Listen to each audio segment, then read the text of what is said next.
in this broken world. They pushed on you.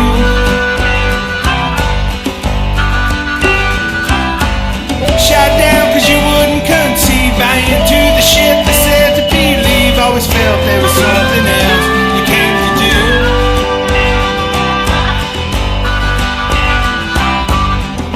Now the new age is dawning, finding that you have so much to say. You are the one to bring it all together. It's time to lead the way.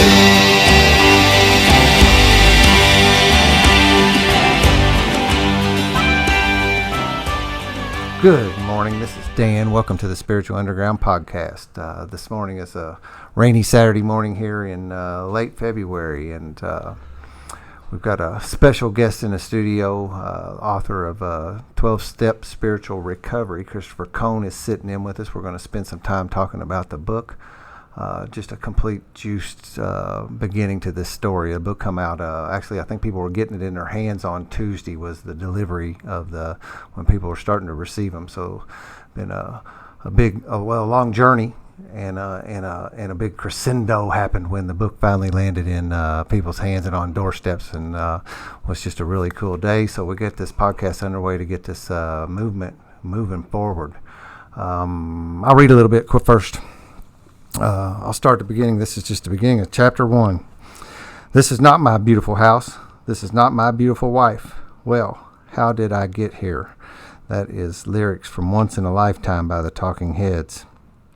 You sense something is wrong. You've felt it for some time now. For several months, maybe even years, you've been able to put it off. Pretend it wasn't there. Maybe you've been telling yourself, just stay busy. Don't look too deeply. Keep moving forward.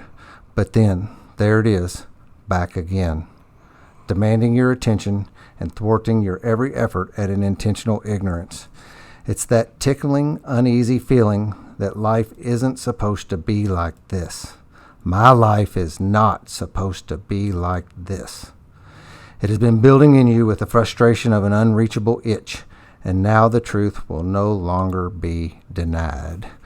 Welcome to the podcast, Christopher. Well, hello, Dan. Hello, all you kids out in podcast land. Glad to be here this morning. Yeah, appreciate it. Super fun, ain't it? Yeah, this is juice. Oh, and I did want to say right at the upset.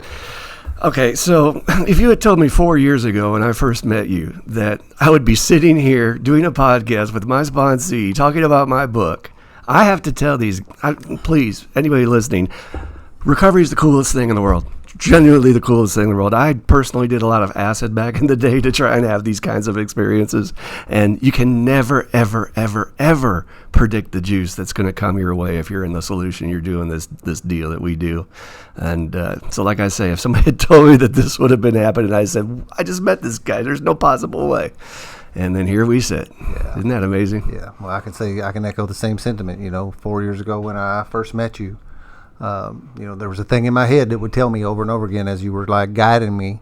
You hear that in my story. I won't go into that too deeply, but as we started doing the work and you started guiding me, and you would tell me certain things that, I would hear you, and there was something drawing me to want to believe and to stay on the path. Mm-hmm. But there was still the other voice in the back going, this is baloney. Yeah.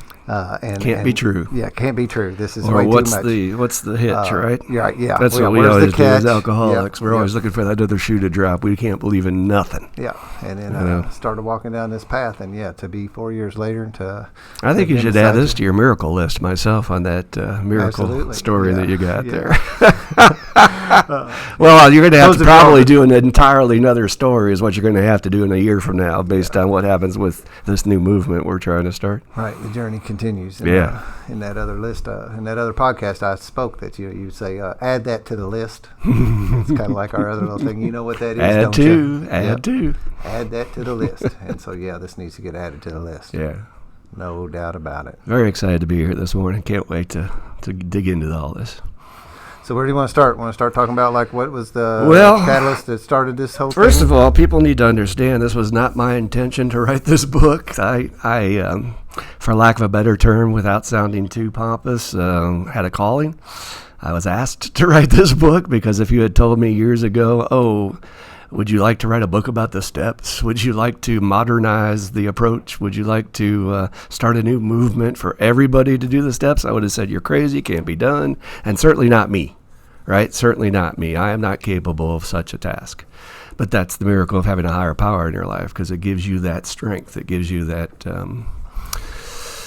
it keeps you carrying on when you cannot carry on yourself, right? Doing for me what I cannot do for myself. Right. So, well, all this started, Dan, back in about 1997. I had found myself, I'd come back to Louisville, and I actually wanted to come back when I was a kid, just like anybody in a hometown. Couldn't wait to kick the dust off and go to Los Angeles, go to New York, all the places I've tried to find a new home. And I was drawn back to my home, and I was a little bit lost, I think. I had been writing, and I'd worked for a corporation for about 6 years, and not happy in the systems and institutions land, as we call it.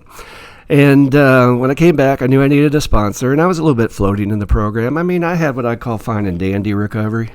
That's kind of the general brand of recovery you see out there. I go to a meeting every now and then, I help others if I'm called upon, but not really seeking it out myself. And I knew I needed a sponsor, and I started going to this meeting on Thursday nights, and there was this guy there that caught my attention, and he's a little brusque. He has a little bit of a reputation. Some people like him, some people don't. I call him affectionately the Sarge. That's because he was a drill sergeant in the Vietnam War, actually. And I knew I needed a sponsor, and I'll tell you what drew me to him, because a lot of people will say, well, that seems like an odd fit. Why would you pick this guy who's a drill sergeant for the Vietnam War? That's not really, I'm more of a pacifist myself, maybe. Yeah, right. And I tell you what I saw. This man, from my memory, went through 3 separate operations for brain surgery on a tumor. And every time he'd come back to the group, he was not in self-pity. He was carrying his head high. The strength I saw in that, and the courage. And I said, how do you go through surgery for brain cancer, right? I think there's probably no 2 scarier words on this planet than brain cancer, in my opinion, right? Yeah. So I saw him walk through that, and I said, teach me how to do that, man, seriously, that was something. And what he did right away is he started feeding me tapes. This is back in the day, kids, when we'd have CDs all just tapes. Hanging around. These are like cassette tapes, yeah. Pop them in the car stereo. Or in your Walkman. Remember the old Walkman, right? And jam around in that.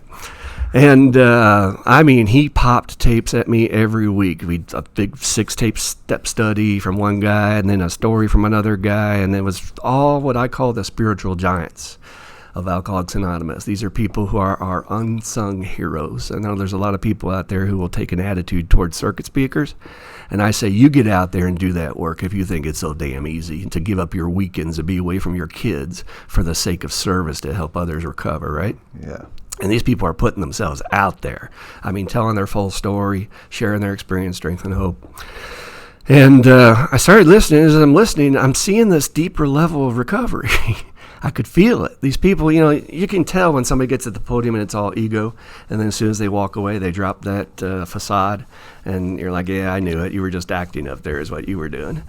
But these people had a peace. They had a strength of character. They had a mission. They had a purpose that was way deeper than I was seeing in the average member in the groups I was going to. And I knew I was missing something. I didn't quite know what it was. I just knew that these guys have something I want. And I want to get some. Luckily, Providence took a hold. I started going to this men's group here in town that has quite a reputation. It's a little bit of a hard-ass group. A lot of testosterone in the room. You definitely want to watch your mouth when you go in there.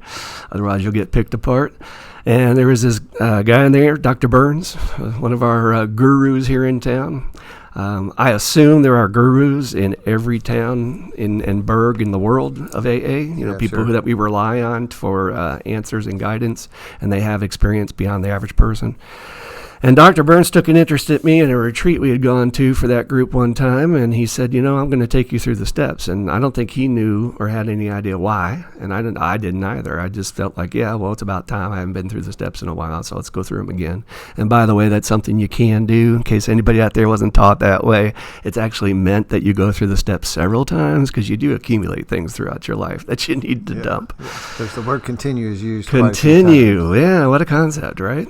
Or just settle for this is good enough, right? Yeah, I didn't read that settle for. Well, that's what we see a lot, unfortunately. So we started working the steps, and there was one speaker in particular, Scott L. from Nashville, who had played a huge influence on my growth. And the tapes, all of the spiritual giants I was listed, I used everybody. I mean, I'm a sort of a student of, I like to say I haven't done very many things well in recovery, but one thing I know I get an A+ at is I'm a good student. I will sit there at your feet and I will listen and I will absorb and I'll shut up and I'll take it in and I'll do what you say. And so I started doing that, and a miracle happened. Something changed in me. I went to this next level of recovery that I like to call optimum. And I don't think I'm there at like the top, right? I'm still saying there's a lot of room for me to grow and expand, but I was operating on this whole new fourth dimension existence that Bill talks about in the book, right? Right. For those of you who've read the big book, Bill says, it's the fourth dimension of existence when you do this work. And as a writer, I just have to stop at some of the choices he made, because we know that Bill had a dictionary out when he was writing the book, because he didn't want to repeat himself too much. He wasn't a professional writer. And so if you think about that phrase, okay, he had to, anything that existed within the three-dimensional world wasn't enough to describe how good recovery was at that level. And so he went and said, it's the fourth dimension, right? And we don't see that in rooms. We don't see fourth dimension of recovery. We see a lot of people just sort of settling and hanging in there and being dry, doing just enough, right? Yep. So, and I would go out and speak. At that time, I started getting asked to speak a lot at meetings, and I'd talk about it. I'd say, okay, the only thing I can explain it to you guys is that I feel like I had a Hemi V8 engine inside in my soul, and I was probably operating on about 1.5 cylinders. And then suddenly this next level of recovery just opened up the whole engine. I was like, yeah, let's go. This is like, my whole life changed. My service work became a passion. We started this group called the Holy Rollers, which was prior to the Spiritual Underground going on. And we called ourselves the Holy Rollers because we would roll up on a person who was hurting, a person who was dying, and we wouldn't let them leave the parking lot until they were part of our group. Yeah. We wouldn't take no for an answer. Absorb them. We wouldn't get them sober against their will, guys. Don't misunderstand what I'm saying. But we had an enthusiasm that was infectious, and they wanted to be a part of it. Then I started thinking to myself, if I've had this experience and these other guys have had this experience, I don't feel like it's getting out there, and I don't feel like it's written down anywhere. And I've always had this thought, it's in the book, when I was a kid, why is there not a manual for life to be successful, right? We have the Bible, we have the Quran, we have all these things about telling us to be a good person, don't be a sinner, don't kill each other, right? Like you have to be told not to kill each other. I don't know. Thou shalt not. Yeah, exactly. But we don't really have a manual about how to succeed and have the optimum experience of happy, joyous, and free in this life. And you have to think about those words too, and Bill talked about that. Those are very specifically chosen words about how we're supposed to feel once we do this work. Happy, joyous, free. Free. Do you see that in the rooms? Look around. I just ask people when during the middle of a meeting, go ahead, look around. What do you see? Do you see happy, joyous, and free? Because to me, happy, joyous, and free is going to like a playground with a bunch of kids. Yeah. Right? Right. There's your happy, joyous, and free. Yeah. It's right in your face. Yeah. Can't miss it. Screaming, the running, the playing. Yeah. No, none of that programming, which we'll get into later. They're free of all that. So I said, this should be documented. There should be a way to write this down. And I went to my old spiritual teacher up in Minnesota. Her name was Marion Rice. God bless her. She's my greatest teacher I've ever had. About 4'8". Well, I exaggerate. She's probably 5'3" or something. But she had red hair out of a bottle, and she was nutter in a fruitcake. But she was so positive, and she taught me so much about the spiritual laws and spiritual truths and how to use them, most importantly. And I said to her, I really want to write a book with you because everything you've taught me has meant so much to me, and the world doesn't know. And she actually took my hand, and when we were eating, and she said, "You have to write your own book. You have to write your own voice." And I was very hurt by that. I mean, I left, and I was like, "What the hell? I'm trying to approach you. I'll do all the work. I just want to use the tapes from the classes and stuff, right?" And she didn't feel that was the way it was supposed to be, and God bless her for doing that.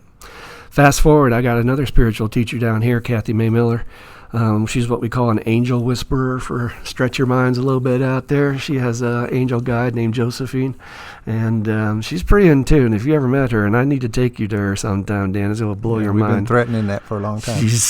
Well, let's make a date, because she's got the goods, and I've been to people who don't.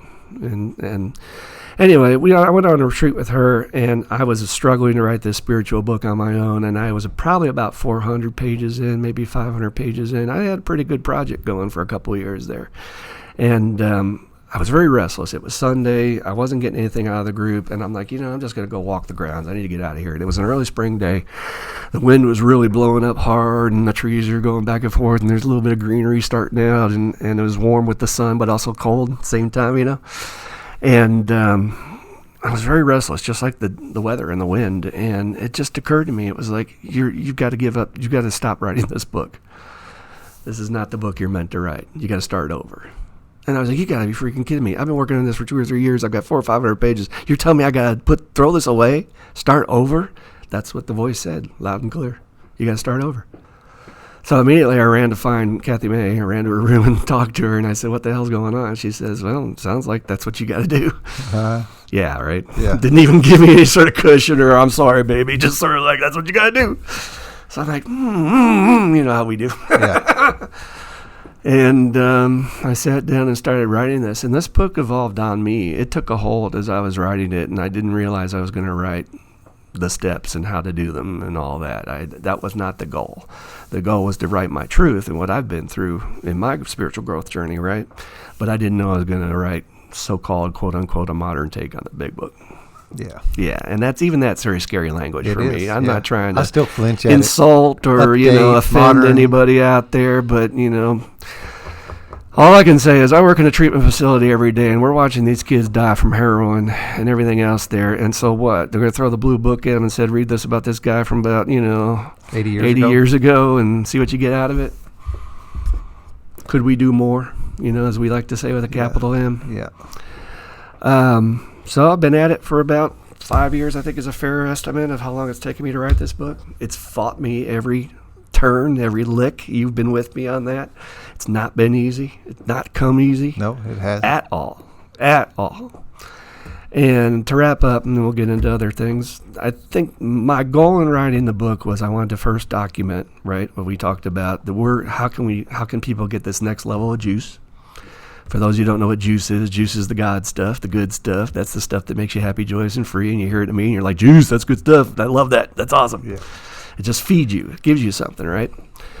And then it started occurring to me, we're writing this book for everybody. This isn't just for alcoholics or addicts to maybe go to that next level of recovery. This is a book that we can now open up the doors possibly to the entire world. Right. And share these, for how many years have we sat in the rooms and said, gee, I wish my mom or dad had this program. Yeah. I wish my friends had these steps. Yeah. Everybody outside. Yes. Yep, we do. And it's a thing. Or you the hear on a regular world, basis. we say, what kind of great world would it be if everybody worked the everybody 12 could- steps? yep. Can you imagine? Yeah. Can you imagine the heaven on earth we would have if everybody worked the principles in the 12 steps? Seriously. Yep. And we No sit around, war, yeah. no famine, no I've heard hating that from on the your day I come brother, in. no prejudice. Yep. The washing, when the people were talking about their spouses and, the parents and the boss and always pointing to somebody else saying that wish they would work this program too. Well, it's kind of a funny experience. The book's only been out in 5 days maybe. And I've run into several people who are like, it'd be so great if my sister read this, or let me get one for my brother. And I keep trying to tell them, no, this is actually for you too. You might want to peek your nose in there and get something out of it. That is funny how, I need one of those for my buddy, not for me. And automatically they associate somebody who's addicted, my son's addicted, so he needs to read this, and say, well, you're probably pretty sick with his addiction too, from codependency and things. You might get something out of this as well. Yeah. Yeah. So that's about the origins of it, and I can't believe it's out. We went through the whole process of getting it listed on Amazon, which if anybody's done that out there, my hat's off to you. It's a nightmare. I don't know why it's got to be so complicated, but it was, as you were with me the whole way on that.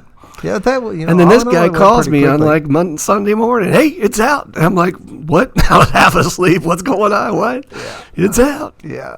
Yeah, the proof copy and all that. Would you hit the submit button on Friday? Is that was the day that you hit the final? I think so, yeah. And then they sent me an email on Saturday saying I needed to fix this one little thing. Yeah. So it was just the day before. Yeah. And I didn't expect, over the weekend. Who expects them to be working on a Sunday? Yeah, I expected it to be a Monday thing, but I kept on looking, and I woke up Sunday morning, gave it a look, went to yoga, did a yoga class, walked outside, sat in the car, pulled up my phone, gave it a look, and pow, there it was. That's so awesome. And I was like looking around to see if anybody else, like the world was supposed to know, like, hey, look. But it was, a really fun day. It's been a fun bunch of days. It really has. A real flurry of activity, texts and emails and calls and people excited. And a lot's happening right now. Yeah, and the whole journey alongside of you with it, the honor that I feel to have been along with you, when you talked about it a little bit when we first started getting together and working together, but I really obviously, like at that point in time, my eyes were fairly closed, and I was only concerned with surviving the next couple of days and not going to prison and things like that. Which is pretty important. Yeah, it was really important to me. It really, really was. And you had your goals straight at the time. Yeah. You just really wanted to stay out of prison. So I could hear that, but it was more like, what do I need to do next? I got this thing going on. So then when some time went by, and you would tell me about it, and share the day-to-day things on writing, and it started started seeping in where there was some frankly, in the beginning, I wasn't that interested, right? Yeah. Like you said, I had bigger things going on. But as time went by and I started getting healthier and I started hearing, and I also finally started, I guess at some level my heart started opening, right? Mm-hmm. So and then I was able to actually hear your passion about it, where that was blocked from me before, and I could start feeling that, the passion you had for the writing, and I could hear the frustration, and I could hear you did your own steps too. And I think being awakened from the process of doing your steps. Yeah, right. You were able to see things you just couldn't see before. Yeah. It's like I was trying to getting throw this book at people who have no reference point of what the steps are. They just go, oh yeah, whatever. If they just don't understand, this could change everything in your daggone life. Yeah. And it was because of doing the steps that my heart was opening and my mind was opening and different things. So I was coming alive, I could say, and I remember the day that you were talking, you said, hey, I would like to give you this one chapter and have you read it and see what you think, or something of that nature, and man, I mean, if I could have dove through the telephone and went through the wire, I'd have landed in your lap with my hands out. But I think if I remember right, I probably played it cool and said, yeah, man, I guess I'll do that. That'd be okay, I suppose. But when I first got it in my hand and first started reading it, I could see it, it was the introduction of the book, and I have it right here in front of me, of knowing that the process you had just taken me through, which completely, like when the other book says, revolutionized my entire way of thinking, was starting to appear in words in my hands. Which is what Carl Jung said we need, a complete rearrangement. Yeah. A dramatic. Yeah. Deep and effectual. Mm-hmm. And so, we started doing that little deal where, you'd give me a manila folder full of papers. I don't even think you gave it to me. I think you handed me the papers in the first, and I started putting them in manila folders to give them back to you because I needed some way to keep it captured. And so then I remember it's almost like a dope deal out in the parking lot at the end of Tuesday nights. I'd give you my package and you'd give me yours, and we'd swap, and I'd give it back. And I remember, you were asking me for feedback, and that was really hard too, to give you feedback. Mm-hmm. I was shy on that, but we started that little process of being able to actually put some marks in it. And for people who don't understand, when you're on the path, and I don't mean this to sound, like I said, pompous or egotistical, but when you're hooked in with higher power and you're doing everything you're supposed to do, there's an energy that happens where everything just starts opening up, and things happen for a reason, and it's all meant to help you along the way. And you coming into my path exactly at that time, I mean, I'll go on record to the day I die that without your support, I may have finished this, but I would have been ready for the nut house, because you're an angel that came into my life at just the right time. There's no doubt about that. Oh, that touches me deeply, man. And, eyes are fogging up with those words. And it's an honor to have walked along, and that whole process of watching it go from those manila folders to a second reading and another draft, and you're thinking it's going to be ready, but you just weren't happy with it yet, and you knew there was something still missing, and so you swept through again. Well, and we can talk about that a little bit if you want. That was the tricky part of this whole project. Okay, so it's really a book in two parts. The second part of the book is obviously the entire 12-step process. And I wanted to, for as hard a goal as maybe this is to achieve, as best as possible to replicate the process of what it's like to have a seasoned sponsor in the program take you personally through and say, hey, this is what you need to watch out for because this can really burn you, and you need to do it this way because it works out better this way, and follow directions here closely, newcomer, because you're going to miss this point. Watch for this pitfall. Yeah, exactly. And then the other side of it is to encourage and continue to raise them up. Totally. Cheerlead them on and say, hey, man, you're doing great. Keep going on. Yeah, I know you want to quit. You're almost done with your 4-step. Keep going, you know. And because that, you just can't get that out there. I mean, you'd have to go to a lot of meetings and search out and find just the right person who might be qualified to be able to do that. And then it'd have to be the right fit. Yeah. And then you stick with them. And like you said in your podcast with Nick, I was listening to this week, it's all tribal knowledge, right? Yep. There's not any place where you can reference on page 36, okay, this is what it tells you exactly in the 9th step, what to watch out for, this kind of stuff. And as tribal knowledge, I was thinking about that after I listened to the podcast, we could lose it. Civilizations have come and gone. Wisdom has come and gone. Art has come and gone. Knowledge has come and gone. But there's something about the written word that I think helps to assure that it can be around for next generations. You know, maybe not permanently, though that too can be destroyed, but it certainly helps. And so as I was saying, it was a 2-part deal. Okay, so we got the second part of the book, which is the whole step process. And I knew these people who didn't have any experience with the steps wouldn't have any meetings to go to. They wouldn't have any sponsors. So I was going to have to take on that role and make sure that they're safe. Because the worst thing you want to do is cut somebody loose in the 12 steps and say, hey, do your 4-step by yourself. Good luck. Yeah, right. Yeah. And then they end up blowing their brains out because it's dangerous stuff if it's done haphazardly, all by yourself. Yeah, you open those wounds. Yeah. And then the first part of the book was trying to put those puzzle pieces together. Okay, so why does the average person need to do the 12 steps? And it's so funny in our present world, there isn't a person you can encounter. I don't care who you walk up to on a street corner, Joe Blow. Ask them what they think about what's going on in the world today. And they'll say, there's some sick-ass shit going on out there, no doubt about it. And they can't see it in themselves, right? Somehow I'm separate from it. You know, all out there. I live in the fishbowl. I drink the same water. I eat the same food. I hear the same words. And I watch the same TV shows, right? But somehow I'm separated from this process. I'm not affected by it because that's what the ego does. And so I knew I was going to have to find that hit. Okay, so they're not suffering from alcoholism. They're not suffering from addiction or codependency. So what is this person? What's the ism that these people are suffering from? And it was like, I can't believe, I don't even remember the day when it dawned on me, just thinking about Bill and what an amazing genius. And we would not be here without him, period, end of story, and Dr. Bob as well. But Bill putting those pieces together that, underneath our exterior symptoms, there's a much deeper malady going on. And that much deeper malady is spiritual in nature. Right? It's not a physical disease. We do suffer from a physical illness. We have genes that make us sick. We are different than other people for people who do not understand about alcoholism. I'm a licensed clinical alcohol and drug counselor, and I can tell you it is a confirmed illness. These people are different in their brain, okay? Just like any other mental illness, they have deficiencies, okay? We don't look at a schizophrenic and say, oh, just get over it, right? But we do with alcoholics and addicts, still to this day in 2019. Because of all that moral shit that's left over from history, right? You're a bad dog. You're a harlot. You shouldn't be doing what you're doing, right? You're having too much fun, right? Yeah. Mm-hmm. Yeah. Lack of willpower. Yeah, it's the exact opposite. Yeah, for those that's what we blame, that'll be said. But for the willpower. But for the listener who might not understand what I'm saying is that the problem with alcoholics is that they have too much willpower. I mean, have you been able to stop them from drinking so far? Yeah. So who's winning that battle of willpower right there? Yeah, that will is mighty strong to continue. That ego, that's what we got to be broke of, right? So coming up with Bill said, okay, so we got this much deeper malady. It's spiritual in nature. It's not physical. It's not really mental, but there's something wrong with my soul. Now, we immediately think when we hear spiritual sickness because of our training, our conditioning, our programming, as I call it, we think religion, right? Religion, right Church, off the bat. That's all. Well, we all had that as kids, right? Unless Spirit you grew up in a different religion. country. Yep. And then you had your own particular brand in that country.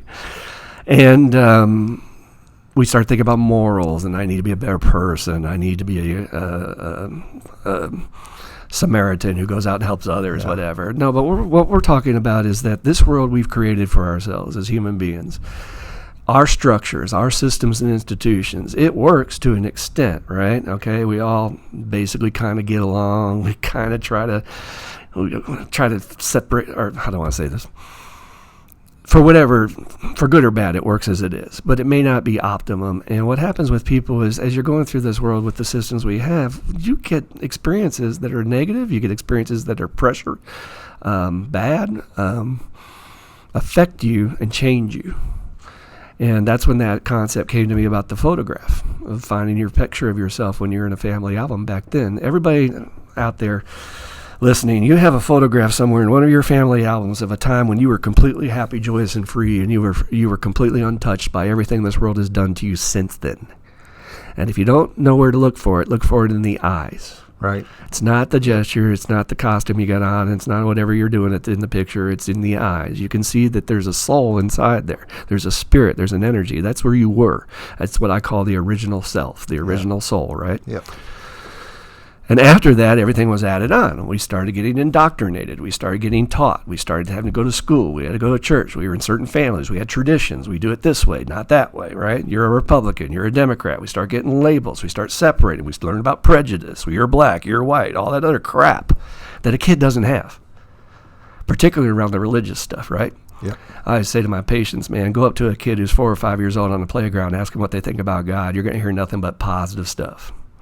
You're not going to hear about sin. You're not going to hear about hell. You're not going, unless they've been damaged already, and God forbid, at that young age, right? Yeah, right. You're going to hear nothing but good stuff about a higher power, which is how we all felt. And which cracks me up about so many of our members today who say they can't come into the program because of the God stuff, right? Yeah, right. Yep. Typical thing. Because they've been damaged. They've been hurt by other human beings. And that always astounds me, too, that alcoholics who are so independent would allow themselves to be controlled by their enemies like that. Yeah. These are people we didn't like, people we didn't appreciate what they shared or did to us. And today we're still allowing them to stop me from finding a spirituality that could work for me. So anyway, your soul becomes sick. That's the bottom line on spiritual sickness. Your original self has been so fed up with all this programming. Faulty programming. Yeah, and how we're supposed to be as human beings, that it's had enough. And I think that's what we're seeing in our world today, is people who've had enough. Everybody's angry. Everybody's frustrated. If you go to the mall and watch people, they all have frowns on their face, you know. People in traffic are just cutting each other off and don't give a damn, and everybody's self-centered and, you know, and very cynical about the future. Guarded. Yeah. Everybody's got a wall up, you know, that don't get too close to me, don't look at me, don't smile at me. Well, they expect a fist. Yeah. You know, I can always see that look in people's eyes when there's a little mistake made. Somebody bumps into somebody else in the airport, or somebody cuts somebody off in their car, and then there's this moment where you can tell where the person's expecting a fight first. Yeah, right. A curse word, right? Yeah. That's going to be the first thing they're expecting, then they're going to jump right in too. Yeah, the defenses just fly right up. Yeah, and so guys out there listening, that means that's your sickness. That's the stuff inside of you that is built up to the point that you're so filled up. Your trash can, as we talk about, is so filled up that you can't take it anymore. One more piece sends you over the edge. Yep. And I have that theory about mass shooters too. I know I'm on tricky ground here, but I'll go there. I believe with all my heart that if they had just done a fourth and fifth step, those people would still be alive. Because what happens after the fact? We always find out there's some sort of list they made out of all their beefs, some manifesto they've left behind that, this is how the world has harmed me. And well, dude, that's a fourth step right there. 2. If you had just done your columns and talked to your sponsor, maybe you wouldn't have picked up a gun. Yeah. Yeah. So it's a long-winded way of saying it. To keep it simple is that whoever you were at birth has been changed. And there is a way with this program to clear away that wreckage, to clear away that damage. Taking out the trash, as we call it, right? And when you do, that's when people end up happy, joyous, and free. They're not carrying that stuff, that energy, that what was done to me when I was 11, what was done to me when I was 6, what that one guy said in church one time, what my parents tried to teach me. And we're still carrying all that stuff. Some peer, some older peer, you know, tons of just different directions where you get this programming in you that sticks. You know, you carry it. I can think of things. You know, I'm sitting in the same neighborhood I grew up in. Yeah. And when you're saying that kind of stuff, I was wondering about that when I drove down the street. I was like, geez, you know, Dan's living here his whole life. Yeah, since I was 3 years old. And so it's obviously I moved away for a little while in the middle of my adulthood, but I've spent here. But what I was saying is my mind flashed back to like the basketball court down the street and having friends when my dad would whistle for me to come home, and having my friends talk me into staying and playing longer when I knew I was going to get in trouble, but I couldn't. I couldn't speak my truth even at that point and say, no, guys, I have to go home. And, so then I just can flash into that programming and the different things that hit me growing up that that in itself is not a big deal, right? But it's just one more thing in the trash can that started, getting in there. It all adds up. It all adds up. It all adds up. And you said a very interesting word there, my truth. What the hell is my truth anymore? Yeah. I mean, if I'm a Calvin Klein wearing, Coca-Cola drinking, McDonald's eating, Ford driving, Republican voting, I mean, all these labels, who am I? Yeah. What is my real truth underneath all this garbage that doesn't even exist? If you go to halfway around the world, none of the garbage we're accepting as absolute stone truth here in America even exists in their culture, right? Right. Yep. I always say that to my patients, have you ever considered if you were born on a tropical island in some sort of tribe and all you did all day was kick a soccer ball on the beach and surf and catch fish and be with your family and never knew alcohol or drugs? Your entire life would be completely different. Yeah. And we don't have any choice over that. We don't have the choice of what family we're born into, what city we're born into, what country we're born into. And so we're sort of just thrust out there and say, here you go. And you better learn the way we do it.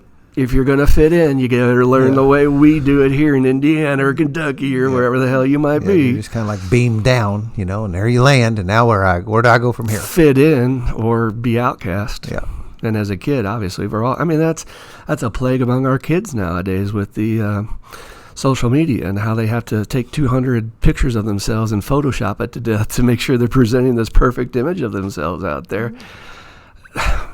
Speaking of which, I have this theory that if we don't get busy with this crap, I think we're going to lose what it means to be a human being.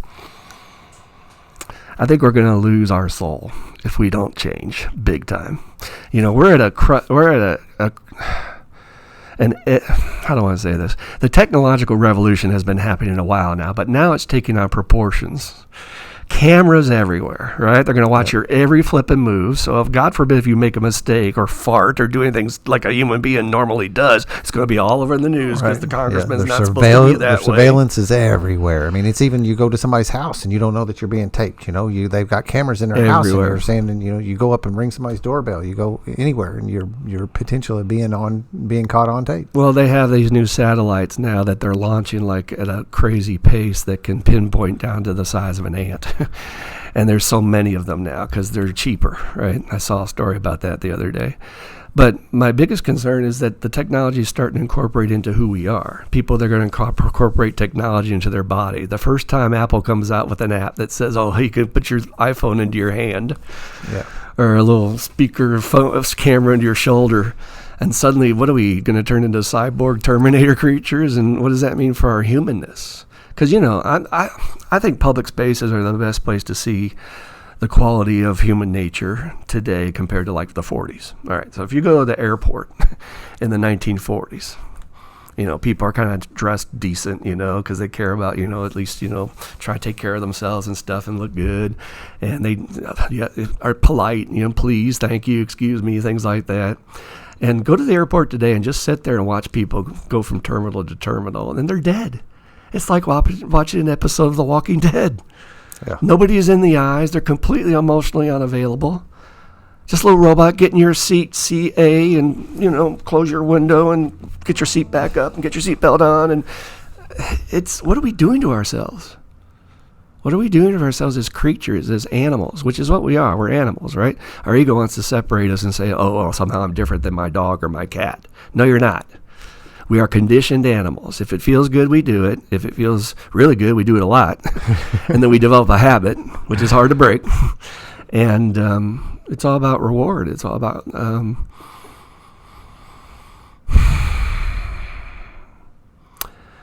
That's what this book is about. This book is about, can we change? Our only solution is going to come from the spiritual realm now. And unfortunately, everybody's thinking church when I say that. All right. And we've got to stop pointing the finger at other people and saying that it's their fault. We have to start pointing the finger at ourselves and looking in the mirror. I'm as sick as anybody else. I don't even know how sick I am until I do my step work, right? Right. How many guys do we have during their fifth step that all of a sudden they have that moment? Bing. Right? Where they realize, oh my God, I've been asleep at the wheel of my life for all these decades. Yeah. What have I done? How could I possibly have not seen this? And when you clear away that wreckage, you get to a place where you can start over. And I don't even know of any other program or methodology or techniques or anything that's out there. I mean, there's disciplines, right? Like you do yoga and things like that. There's faith followings you can do. But something that completely transforms and revolutionizes you from the inside out. Yeah. So that you come out completely different on the other end, or what I like to say, your true self, getting back to that truth word. Yeah, and the mechanics of the tools, the solid concrete methods to do it, rather than just like, and some stuff is just wishing it away. Mm-hmm. Just wishing these things away. We actually have a way. These tools give you a way to compartmentalize and put these things in their individual places to see. And like a mean dog, I get to like pet them down and say okay, and train them into being not. Now they're okay. Yeah, right. And put them all in a versus I'm working with a sponsee right now who's got some parents who are in their 70s, and he's so frustrated that they've not changed at all their entire life. Yeah. They're still repeating the same patterns they were repeating when he was being raised by them, right? Yeah. And I said, well, what can you expect? I mean, they're an older generation. They're probably never going to do this spiritual work to seek out another path. And that was one of my motivations when I got sober. I was after 2 treatment centers and a halfway house, and I decided to try it one more time. And it was when I finally started to do it for myself. I remember having this thought of I'm not going to go down like the rest of them. I'm going to separate myself from this pack of sickness that has been in my family lineage since who knows how long. I've not done my ancestry to see how many alcoholics, but I know one of my sponsors has. He's a very wealthy man, and he did his ancestry, and he found that 65% of his family died from this disease. And of course, nobody talked about it while he was growing up, right? Right. Kind of important information. If your family had cancer, they'd be talking about it. You check that box at the doctor's office when you go in for the new paperwork and stuff. And actually, I think it actually beginning to start being a box that you checked now, but it hasn't been long that they start asking you about chemical dependency histories in your family. But can I break free from that, or am I cursed by the teachings and programming that they had? And in my book, I talk a lot about the empathy I have for my parents, and then for my grandparents, and then for my great-grandparents, because you have to think about the timing, man. Even Bill Wilson writing the big book in the 30s, it was a completely backwards time. There's no internet, right? There's no television shows talking about self-help stuff. There's no books on it. There's no Oprah. Hello, there's no Oprah. There's nothing for them, right? And you go back to your great-grandparents, it was all about just staying alive. We didn't have time for self-awareness. We didn't have time for spiritual development. Well, you got to go out and dig the freaking trenches and plant the potatoes and get ready to feed yourself, because you're going to die if you don't. Yeah, because there's no Kroger's and there's no, You have to go out and hunt, get your food, and keep the land going, whatever you're doing. Survival, right? But that's what I'm saying. I think we're squandering this time. We're in the year 2019. We have the internet at our, think about that tool. Right? At my fingertips, in my house, in my pajamas, I can go anywhere in the world and learn anything. Yeah. And what do? We look up YouTube videos on cats, and as I like to say, people kicking each other in the nuts and things like that, just goofy stuff, which is fine. Yeah. That's part of the human element, too, is to let that side of yourself out. Yeah. But how about a video on meditation, or how about a video on personal development? I'll tell you an interesting story that happened yesterday. My boss lives in the east end of Louisville, and it's very she-she, and there's these neighbors down the street, and every time he goes past there, they have a different supercar, and I'm talking like supercar in their driveway. Yesterday, it was I didn't even know there was such a thing. It was like a Rolls-Royce SUV. I was like, what the hell is that? Why? Why is that even a thing? And Lamborghinis, Ferraris, and then they have their decals on the side for their company, right? And it's this keto thing, right? Yeah. Okay. So I get it. They're making a lot of money. They're promoting their business. Nothing wrong with that. I'm not trying to judge on that. But it occurred to me, okay, they're making all that money because it's all about the exterior, right? Everybody's going to get in shape and look good, so I'm sexy and I get laid, and and that's all that matters. Yep. Why aren't we spending money on interior development? Why Why don't we spend resources on improving my soul, which is all you get to take from this planet, by the way. That little corpse you're going to leave behind that's in perfect shape ain't going to matter. It really not going to matter. Right. I mean, health is important, right? Sure. Being in great health is very important, right? But as far as being like perfect looking, like some sort of model on an ad, there's been those three sides we've talked about for a long time. That mind, body, spirit stuff is old language, old concepts, and you're right. We spend a lot of money on the body, but we would say we can't afford to. Some people would say they can't afford the time to do the other thing. Hell, some people are going to say they can't afford this book, right? Right? Yeah, they are. $39.95. And I always say to my dope friends, how much you spent on dope last night or the night before? Yeah, I mean that's not way beyond that. Yeah, right. Yeah, that's an hour worth. Mm-hmm. Or an alcohol. Yeah.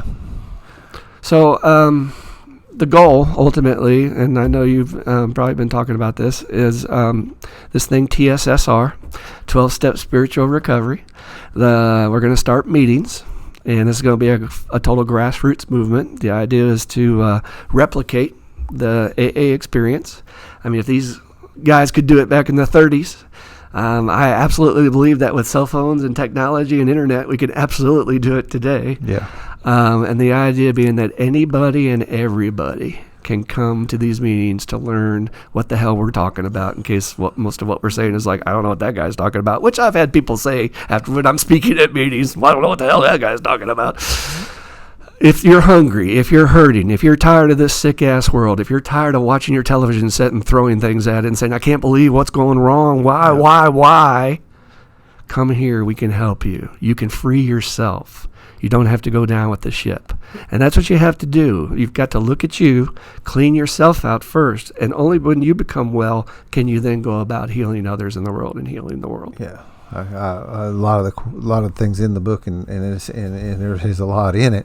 One of the things says to some effect of, I can change me. That's where I can do. I look at all this stuff out there, and there's really nothing I can do about this. I'm not going to change what's going on in the White House. Right? I'm not going to just say, Dan, we get so caught up with our energies all day long about Washington and what they're doing, what's going on everywhere else. And what can you do about it? What are you going to do about today? Yeah. Yep.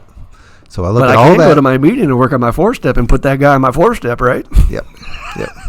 Well, we just sit and watch that box on the wall and get all wound up about what's going on all over the entire world, or looking in your computer, or the other book says Deliberate Manufacture of Misery, where I'm actually, I'm on the hunt for the crappy stuff that's going on in the world. I am feeding myself that. I'm out hunting it, mining it. And then once I find it, then I must share it with you and you. And it's viral. Then I'm on Facebook. I will share this article because the world needs to know about this. I love the link headlines. I always step back and I look at what are they using in that headline to try and get me to press that button. Yeah. And it's fear. Right?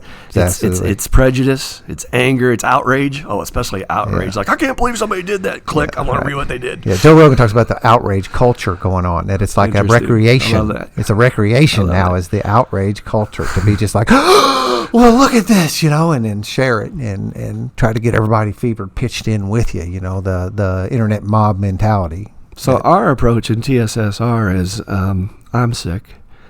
And I'm tired of being sick. I'm tired of being part of the problem. I want to be part of the solution. I want out. I want an exit door out of this madness.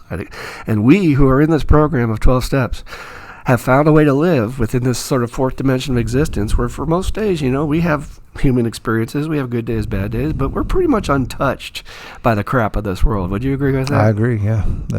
People will look at us and say, what are you so damn happy about? Yeah, I get it all the time. What are you smiling about? Especially at work. Yeah. I walk along at work and I got a smile on my face, and people go, what are you smiling about? I hardly know that I am really, I don't really know. I'm happy. Well, how about this? The bigger question is, why are you not smiling? Yeah, exactly. How about this? My heart's beating. Yeah, lots of things to You know smile what? about. I could take a clean breath today. Quit smoking. Hey, I have food to eat at home. I had a place to lay my head last night on a pillow where I was warm and protected. Not everybody has that, right? Why aren't you happy? Not to mention my I conscience was is amazing. clean. Like, and I'll be in sleeping well. traffic. I like to watch people go by when I'm at a stoplight. I'll watch the drivers go by. And every single one has a scowl on their face. And some of them are driving some nice rides, right? I'm like, man, if you're driving that nice a ride, why are you frowning? Yeah, if he was... Well, if probably it was- because they're if in it was debt, sputtering- right? Because they bought it and they can't afford it. You could understand if it's sputtering and spurting and smoke was coming out the back. You could understand the look on the face. But man, I'm in a brand new SUV, and you can physically see the tightness in the fists on the steering wheels, and and like the tension in the faces and the jaws of folks as they just move around. All right, so that's another example I use in the book, and I try to use examples that people can picture it and get it. We would never, if you ever saw a junkyard dog and you went to pet it and it tried to bite your arm off, and you knew that pet had been abused its entire life, right? Right.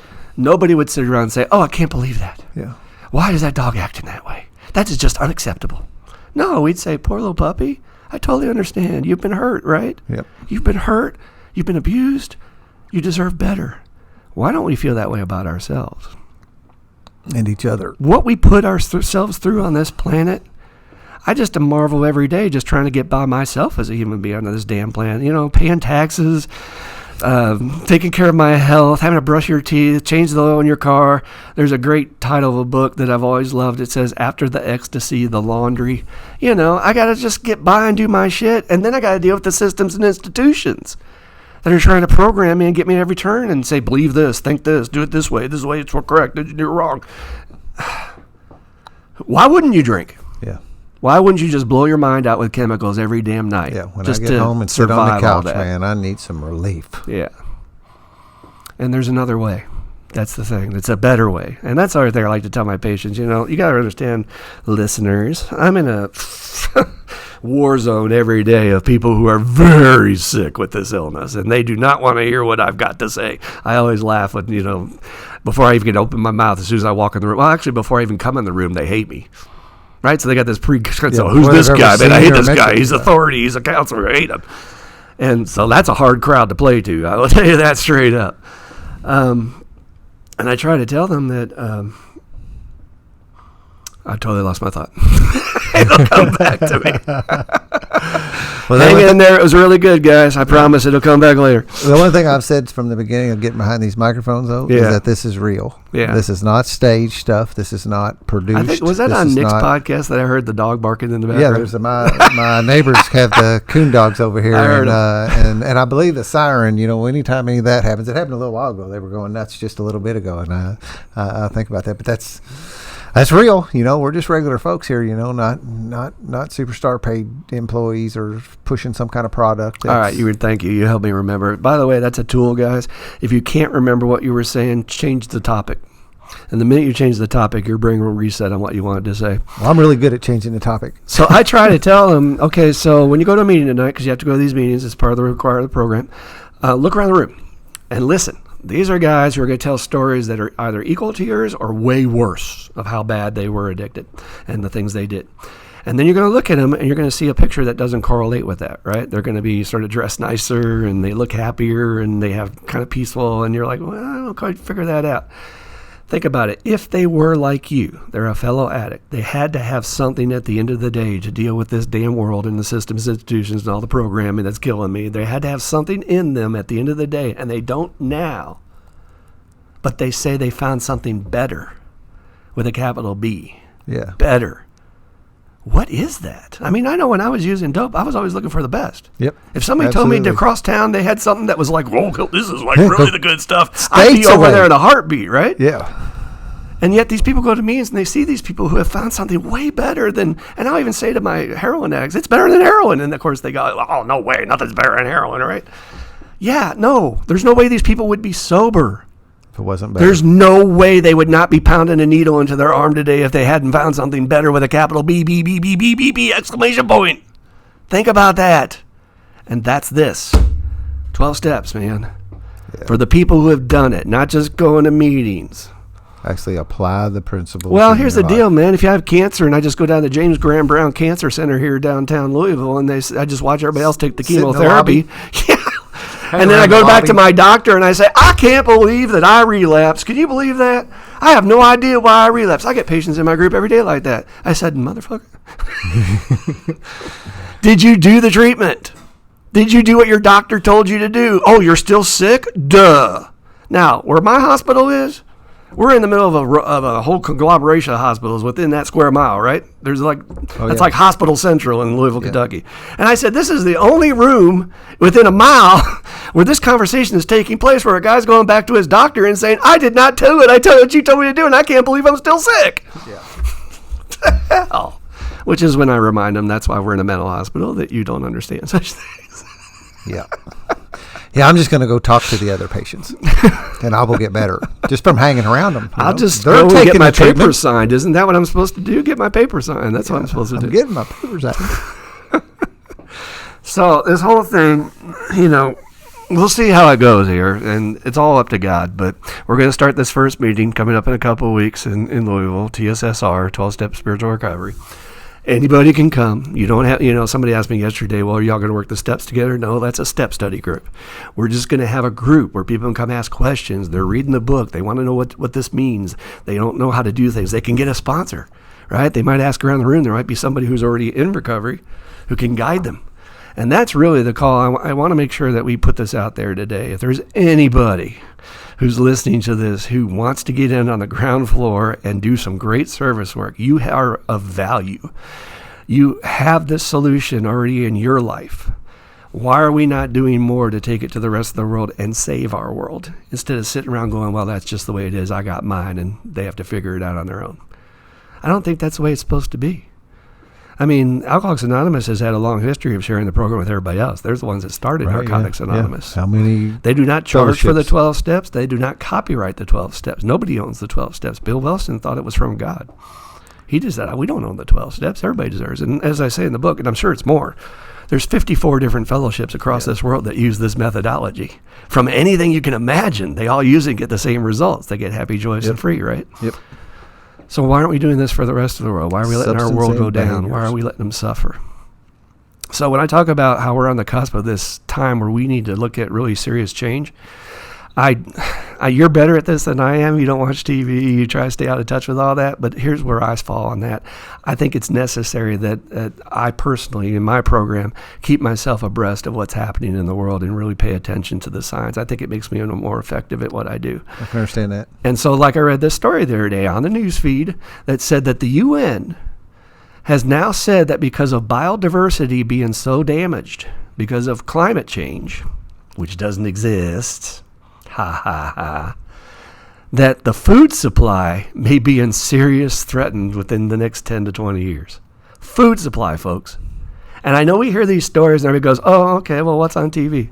Or, okay, what's in their refrigerator? I'll give them their beer. How sick are we that we're going to just sit here and hear things like this? We might have catastrophic climate change where we're not able to grow crops and there's going to be droughts. And our kids, well, screw them. I'm a Christian. I don't care about my grandkids. Does that make any sense? Yeah, I don't know. That's insane. Step 2, restore me to sanity. How the hell did we get to this place where that kind of shit doesn't get our attention? Yeah. So when I say we had better start doing some freaking work, folks, I'm like trying to say this is real. This isn't something you can put off and say, oh, well, I'll worry about that 20 years from now. Okay, you go to the grocery store, there's no food. The honeybees are gone. There's no freaking fruit. We die. Yeah. No honeybees, we die. And we just accept these stories and go, oh, well, I'll just bury my head in the sand and just do what I'm going to do today and get my new iPhone, man. I got my new iPhone. I got my Facebook page. I'm doing good. What are you doing with this technology? This technology could be used to help us spread the word. So save yourself, guys. That's basically the main message. When you leave this planet, and I have talked with several workers who work for hospice. That's part of my social work background. And I'm always amazed at what the human animal goes through towards the end of their life. There's this obvious life review they do. What did I do with my time here? How much of that time did I waste? And certainly as alcoholics and addicts, we know that one, how much time I wasted, right? Yeah, Sitting right. around a couch, drinking, drugging. And then there's the regrets for what I didn't accomplish, but a lot of it's the regrets of leaving behind a lot of bad energy, the things I didn't clean up, the things I knew I should have said something. I run into people who's like, they haven't talked to their kids in like 30 years. Right. Yeah. Your kids. You haven't talked to your kids in 30 years? Why don't you clean that up before you die? And, of course, when they reach their deathbed, it's too late. Too late. You're laying there with that agony for however long you're going to go through that process of dying. I don't know. It might be months, might be weeks, might be years. My grandfather, poor guy, man, I swear to God, he was very successful, worked for GE, well-liked. I mean, he had people from his company come to his funeral after he'd been retired for decades. And that really impressed me. That said, man, he made an impression on people that they would actually come to his funeral. Yeah. And had lots of money, very successful, but just miserable as all get out, and drank like a fish.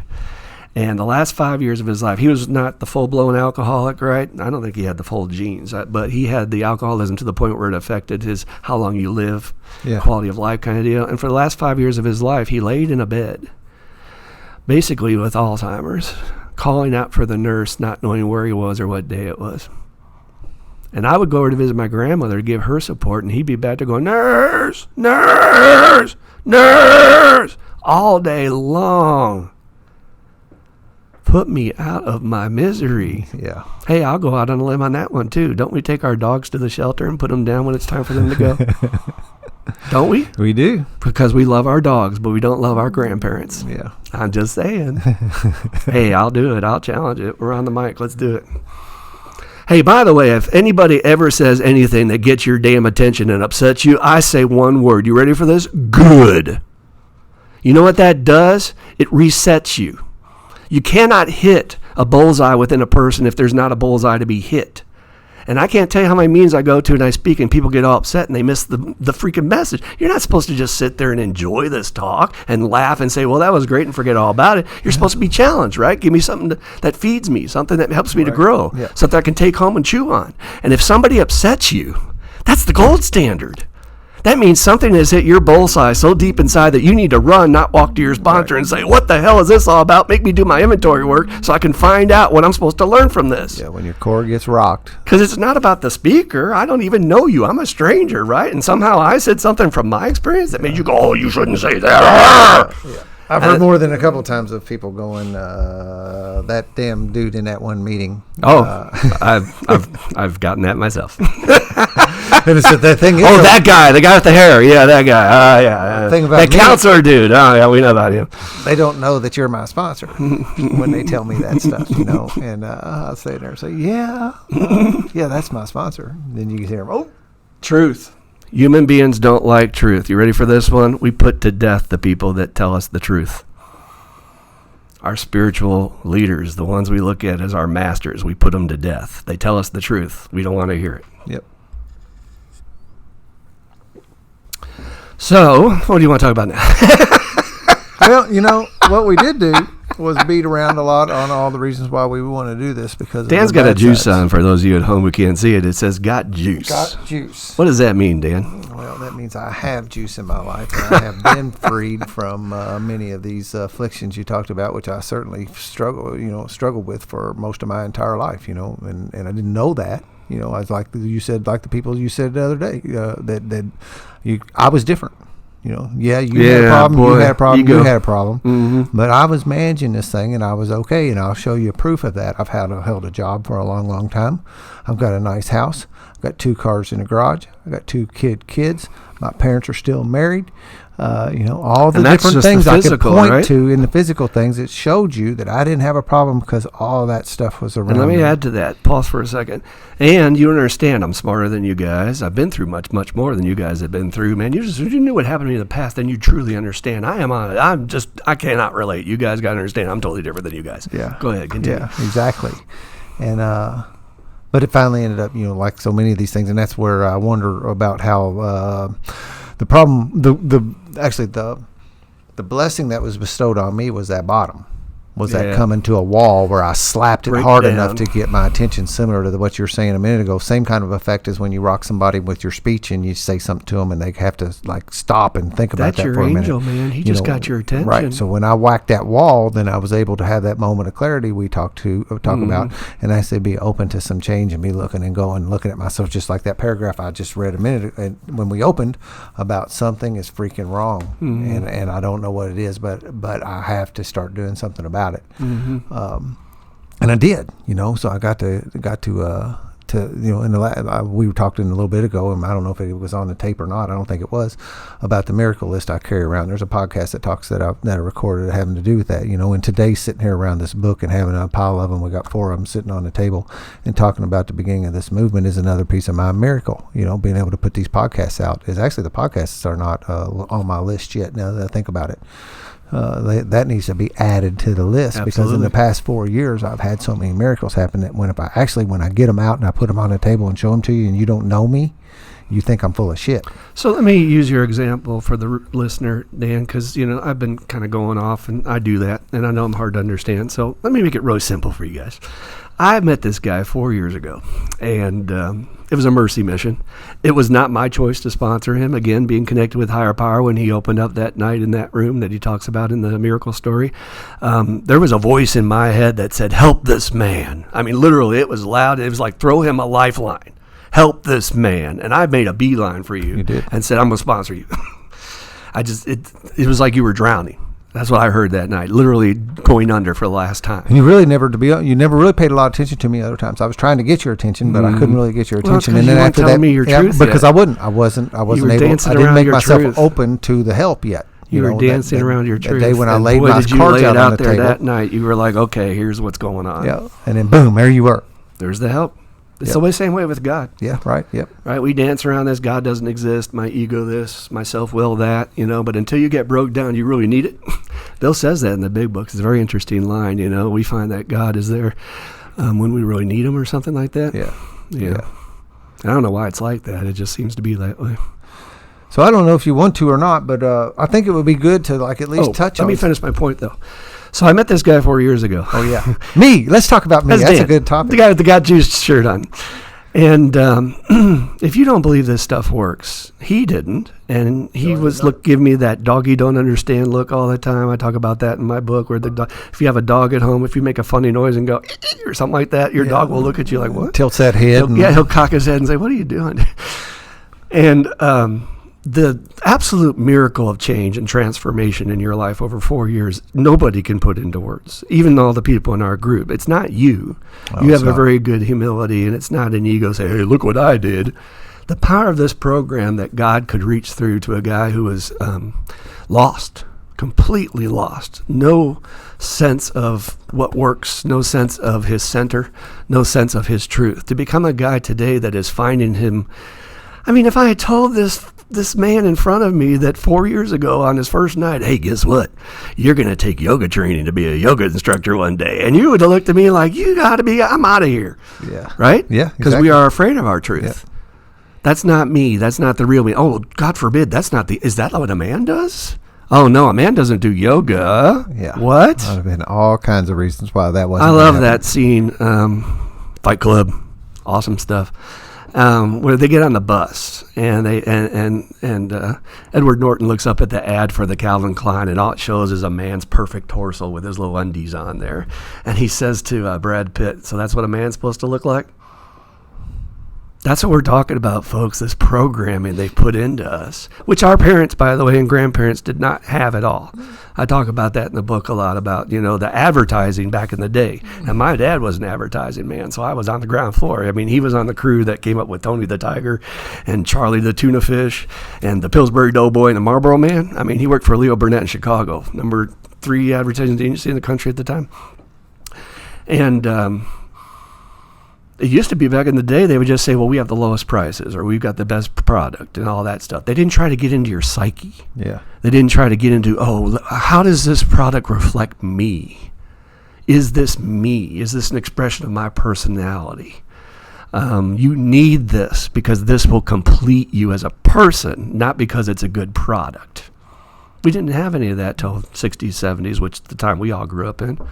And our kids today are getting bombarded left and right. They don't even know who they are. I feel really sorry for them. Media explosion, the TV explosion. And what are we seeing? Epidemics of anxiety. Yeah, everybody's got anxiety. Teenage suicide, which is so sad that we're not doing enough for our kids, that they're killing themselves. Yeah. Are you kidding me? Or they're going in and shooting each other.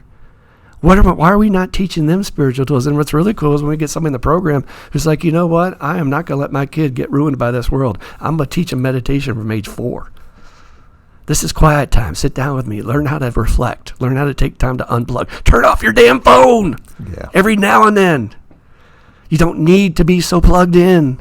That's the system. That's the BuzzFeed. That's the Matrix, whatever you want to call it. Yeah. So where did you want to go? I just had to put that, because guys, you got to understand, this guy's a miracle sitting across me over here. These tools work. So that's where I was wanting to talk about, was some of the actual tools, so that, we've got these things going on. We know we got this sickness. I've been convinced of that. I know that's one of my ways I convey it, that usually I actually had a guy the other day that kind of caught me on my heels a little bit when I can tell this story to people, and I say, you do believe you have a soul or a spirit, right? Because I'm trying to break that religion thing and get away from that when I'm trying to tell them about this work. Or if you just want to use it like core energy of who and what you are. So that's what this guy. We all hear this voice in our head that talks to us, right? Yeah. What is that? Or consciousness? Yeah. Right, we have that over animals. We have this consciousness of able to see things. I read this thing yesterday that what separates us, French psychologist, somebody nailed it, said it's symbology. That we associate meaning with things and connect those meanings that animals can't do on that level, right? Yeah, right. So that teddy bear you have sitting over there, you have a lot of memories with that teddy bear, right? Yeah. And you're able to, that's a symbology for you. Yeah. So this guy said, no, I don't believe I have a soul or spirit. And that was the first time somebody actually gave me that answer. I was a little bit rocked back. I was like, because everybody that I have posed that question to would agree that they have some kind of spirit, some kind of soul inside of him. And so he argued with me for a few minutes, not really argument, we bantered back and forth because I was a little bit stopped. And he said, but I do believe I have an essence. I said, okay, we will go with that. Words. Words. Yeah. It's funny how, that's another great line in the book, is don't let the words that you hear prejudice you. Yeah. That these don't get wound up in these order that we put these characters, these funny shaped characters. Words are so powerful. We go to war over words and labels and things, and it's stupid, right? It doesn't even really matter. As Shakespeare said, a rose by any other name, right? It doesn't matter what you call it. It still is what it is. Yeah. So what I was going with was how do we get free? How do these tools work? Because I think that people who are going to listen to this today are going to want to know that. We've kind of talked about all the, and I've already got this from a few different angles, was the doom and gloom angle. That all this doom and gloom is laying out there, so okay, I can accept that, but now what do I do, right? And then we know, me and you and the people in this room know these tools work. But to some extent, I want these people that are listening to us today, because they're going to tune into this later on tonight and other times in these recordings and these podcasts. And I know that's part of the reason why I'm doing this. I didn't know why I was doing those nicotine quitting videos a couple of years ago when I started down that path. I thought you were just having fun myself. I was. It really was. I was just having fun, and they really were fun. It was trading, is what it was. 150 YouTube videos out there that are centered insane. around my inaugural Dan the Man, DTM Enterprises, all over the internet. Yeah, and Doggone Hunt, now known as Lieutenant Dan. You got to keep up with him. He's always got a different name. So I was putting those videos out, and then we got around to talking about this podcast, and so now I can see, like I said, I've got some vision today a little bit, and I don't overthink it too bad, but I see us coming to this podcast that this is another tool to allow to spread this word out to the universe. Stuff? Where do I get started? We're doing starting today. Yeah, I think I hear the question you're saying is, okay, we talked about the doom and gloom and about why we're doing all this, but we had a great friend of ours in the program named Father Martin. He's no longer with us. And he has this line that, how can I get well if I don't first admit I'm sick? Now, how do I know I'm sick? Go back to that picture of yourself. Imagine that 4 or 5-year-old kid was here today. Imagine he's standing in the room in front of you. Imagine he's looking at you and watching you, and throughout your day. You go to your workplace. You have your relationships, interactions with your kids and your family. Which, by the way, your little kid is on the cover of this book. Yeah, that's my little dude right there. That's a cut-off version on the website. I've got the full picture of me and my little little shorties, shorts, and my little kid, little Buster Brown shoes, and whatever the hell I'm wearing. Yeah, and when you turn the page, you'll see that that's what's explained here. Is that's the picture pre-programming. Yeah. But if your kid was watching you and how you interact in traffic and with your fellows and what you eat and how you take care of yourself, how you self-talk to yourself, would they even like what they see? Or would they say, what the hell has happened to you? What's happened to us? What's changed? And that's the question mark to begin on. How am I different than where I started out? And do I like the changes? You don't have to accept them. You don't have to go down with the ship and say, well, that's just the way it is. And a lot of people in my therapy group, and this is common for any therapy group, like to say, well, I'm over all that stuff. I dealt with that a long time ago. Right. Nothing makes me laugh more in a meeting of Alcoholics Anonymous than when a guy says, I'm over my dad issues. I'm like, no, you're not. Yeah, that doesn't bother me anymore. No, you're not. Even if you've done the work, you are free. And but there's these thing called core wounds, and for every man, their dad is a central figure in their life, and so it's never entirely gone. Would they like what they see, or would they say, "What we need to change? You need to look at this. Something's wrong." And the first step says, can you fix this by yourself? Or as the Russell Brand version says, are you fucked? And step 2 and 3, can you unfuck yourself, basically? Yeah. Meaning that I'm sick and I don't know what to do. I know there's something wrong inside. I don't even know where to begin to try and change my ways. Look at your behaviors, right? I still have crazy ass behaviors that every day I watch myself in my program. I'm like, you don't just get healed from all that stuff, right? That's the cool thing about sobriety. We don't have gurus that are above being human. Whoa. You do have to occasionally take a crap every now and then and fail and do stupid stuff, and that's what we do, right? So I'll go to the grocery store, right, and I'll say, okay, do not buy crappy food. Do not buy crappy food. You do not need to take that home. If it's home, you're going to eat it, and you don't need that. That's not good for you. And I look at my shopping cart when I get to the checkout, and I'm like, what the hell? Why is that in your shopping cart? That little bag of chips. I said I wasn't going to do this again. Yeah. There's your sickness, habit. Why am I doing this over and over? You're looking at your cigarette and saying, I know this is killing me. I said that to my patients the other day, and I try really hard not to harp on that, except to spark the light of one person in there who might be like, I'm ready to quit, right? Maybe save their life. Because if I hadn't quit my first year of sobriety, I'd be dead today. Yeah, right. I have 3 medical conditions that, for a fact, nicotine would have, the effects of smoking would have killed me today. But I'll say to them, while you're out there on break and smoking your cigarette out there on the deck outside, look at that thing and it's killing you, right? Why are you smoking it? Why are you doing that? What got in your head to program you to tell you that was a good thing or that's cool? Same thing with drinking, right? Anybody that has their first drink and says, I liked it from the beginning, I'm always like, I don't know, dude. Yeah, I don't buy that either. Everybody I know says, that tastes like crap. Yeah. That beer tastes like piss, and that whiskey burns. And even that smoke the first time when you cough your guts out, and you're like, what the hell? Your body's telling you that doesn't belong in there. So then you start training yourself. Well, this is what we do through practice. Yeah. And all of a sudden, then it begins to taste good. Yeah. I saw a guy the other day just talking about enjoying his nicotine. I enjoy my nicotine. I've just accepted that. I'm like, well, okay. Do you enjoy getting up every morning and coughing your guts out? Yeah. Do you enjoy being short-winded when you try and run up the stairs? Do you enjoy it affecting your sex life? Maybe if you're an old guy and your circulatory system is constricted because that's what smoking does. Yeah. I'm willing to sacrifice all that. I get it. I'm an addict. I totally get it. Right. But again, how much of that is me? Or how much of that is my programming, is that false self, right? As an addict or an alcoholic, we have this dual identity. Dr. Jekyll, Mr. Hyde is what Bill called it. For you modern kids, I like to call it Professor Clump and Buddy Love from the movie The Nutty Professor. 2 totally different personalities, right? Well, which one's the real you? Which one would your kid agree with? Right? That's what I'm talking about. Would your kid agree with that smoking? I doubt it. Yeah, no. Try to give a kid a cigarette. Right. Try to give a 5-year-old kid a cigarette and have them say, what is wrong with you? Yeah. Why do you guys even do that? Yeah, but I do that because something changed. Something inside of me was taught to me, mirrored for me, role modeled for me, and suddenly I'm now incorporated that into my personality, and I say that's me, just like that guy who says I like it. Yeah. That's me. That's my identity. Is it really? That attachment to self. And you will not know whether it's your real identity or not until you do inventory, which is step 4. You got to get in there and really dig in deep to find out the roots of this programming and who gave me these messages. Right? Who was the one that put this programming inside of me. Mom, dad, the preacher, the teacher, whoever it was that did that. Get in there and dissect the computer. So the first step is admitting that I've got this illness. And then the second step says, basically, can you fix yourself? And the example I use in the book is like a guy who has a heart surgeon. If you were walking down the street and you saw a heart surgeon laying on the sidewalk trying to cut himself open to operate on himself with a heart surgery, you'd say, what a freaking idiot, dude. What are you doing there? And yet every single person out there I need right emergency heart surgery. Every single human being out there right now who's listening, you know somebody or you yourself are doing this. You're working on your own problems. Yeah.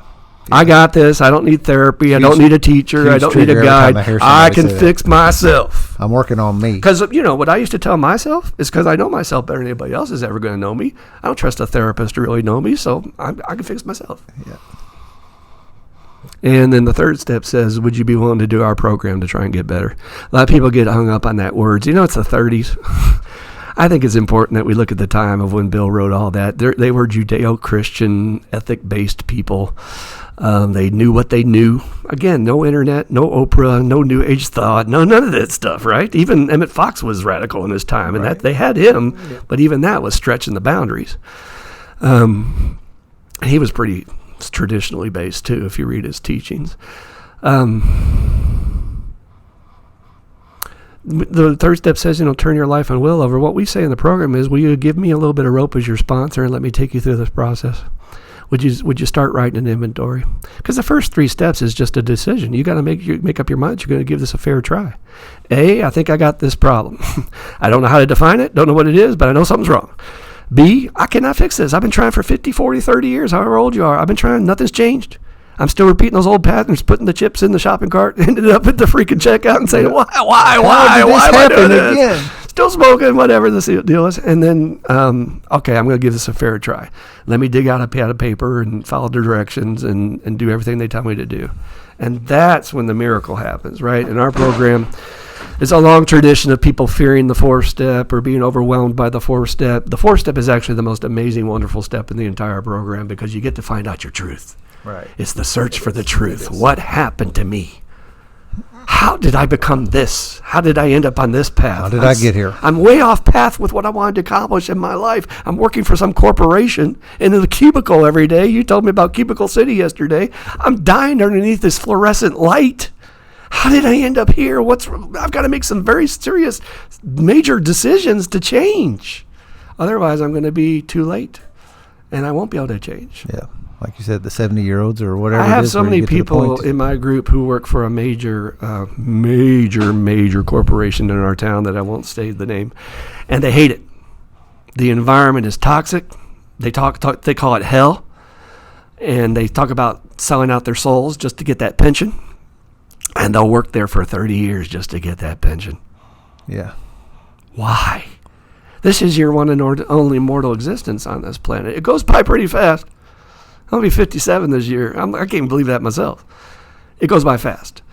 Why am I not taking the time to reevaluate? And that's what the 4th step does for you. You get the chance to see it all on paper. Do I want to continue to walk this path? Do I want to continue to carry this stuff in my can? Or do I want to dump it in 5 and move on and begin a whole new path for myself and start to accomplish the goals of what I want to do with my life? Yeah, I really like that garbage can analogy. I was talking about it this morning that we were walking along with this backpack of this garbage can with backpack straps on it, and right I've got it, man. And I'm walking, and everything I bump into, everything that's ever happened to you, folks, is getting picked up and put in the can. Because the brain works like that, right? We know this from neuroscience. You never forget nothing. Everything's filed in your computer banks. Yeah, the brain is the greatest supercomputer that exists. It remembers every damn detail of everything that ever happened to you, even when you're saying it doesn't bother me today. And it's just like the bad apple thing. When you put the bad apple in there and you put this stuff, even with the good things you're putting in there, we just can't help it to bump in. We're going to, like the other book says about the calamity and the things we're going to run into in our life, the trauma, the different things that I have to do something with, and I basically I have really no choice but to pick them up and put them in my can. Mm-hmm. Before long, because I have time to deal with it today, right? I got to work my job. I got to pick up the kids. I can't deal with that right now. I'll deal with it later. Right. And we never go back to deal with it. Probably. And then the can gets filled up, and I always think about this other analogy, like it's got this sludge in it. I got that from Scott L. He talks about that, the sludge in it, and it's spilling around. Which word to Scott L. Thank you for everything you do. You are a major soldier of this program, dude. Yeah. I mean, I put him at the top. It was another one of the speakers that I had started listening to before, when I met you from another contact. Somebody else turned me on to him, but Really? he actually got turned on to it from you. Oh, cool. So that triangle thing, So I told you about. There's listening very to him, few and you're favorites. Like, I love him, but him and Keith L., I think, are two of our giants. Yeah, absolutely. Who carry this message and how to do this deal. So I got this can of stuff sloshing around with me all the time, and I can smell it. Everywhere I go, I can smell it. Yeah, I it's can tell that that I little, stink, To be clear with people out there, it's not overt, right? It's this little nagging voice inside that's telling you, I'm just a little bit irritable today. I'm just a little bit, and that little thing about not being able to fit in, not being able to be somebody part comes into of. the office on Monday morning. How you doing? It's Monday. Yeah, well, hanging in there. You know why it's Monday? Is because you got this can of shit you're carrying around everywhere. Yeah. And then I walk around, and I think you can smell it too. Because when I splash it around, and then when I go places, it sloshes out on the floor over there. And Okay, so let's be real clear about this for the listeners. We call it unfinished business. There you go. This is all my stuff that I've not cleaned up or taken care of or gotten rid of or even looked at or inventoried, and I don't even know I'm carrying it. Yeah. Like something that happened in freaking football camp and when I was 15 years old. I mean, I had a guy in my group just recently. He's like 70 odd years old, right? He's been through the program before. He had worked the steps. I said, so what's wrong? Why are you back? And I'm like, so, what about your inventory process? And I think he told me he had something like 12 names on his inventory. I'm like, what? And he went through my group and listened to my little ramblings, and he says, he did. He stopped me in group one day. He says, you mean when I'm talking about these bullies that used to just pick on me mercilessly when I was a kid, they would literally come to my house and abduct me and make me do what they told me to do, that should be on my 4-step? I said, dude, how many times have you brought that up in my group since you've been in here? Yeah. Even last time when you were in my group, you were talking about that. How old are you now?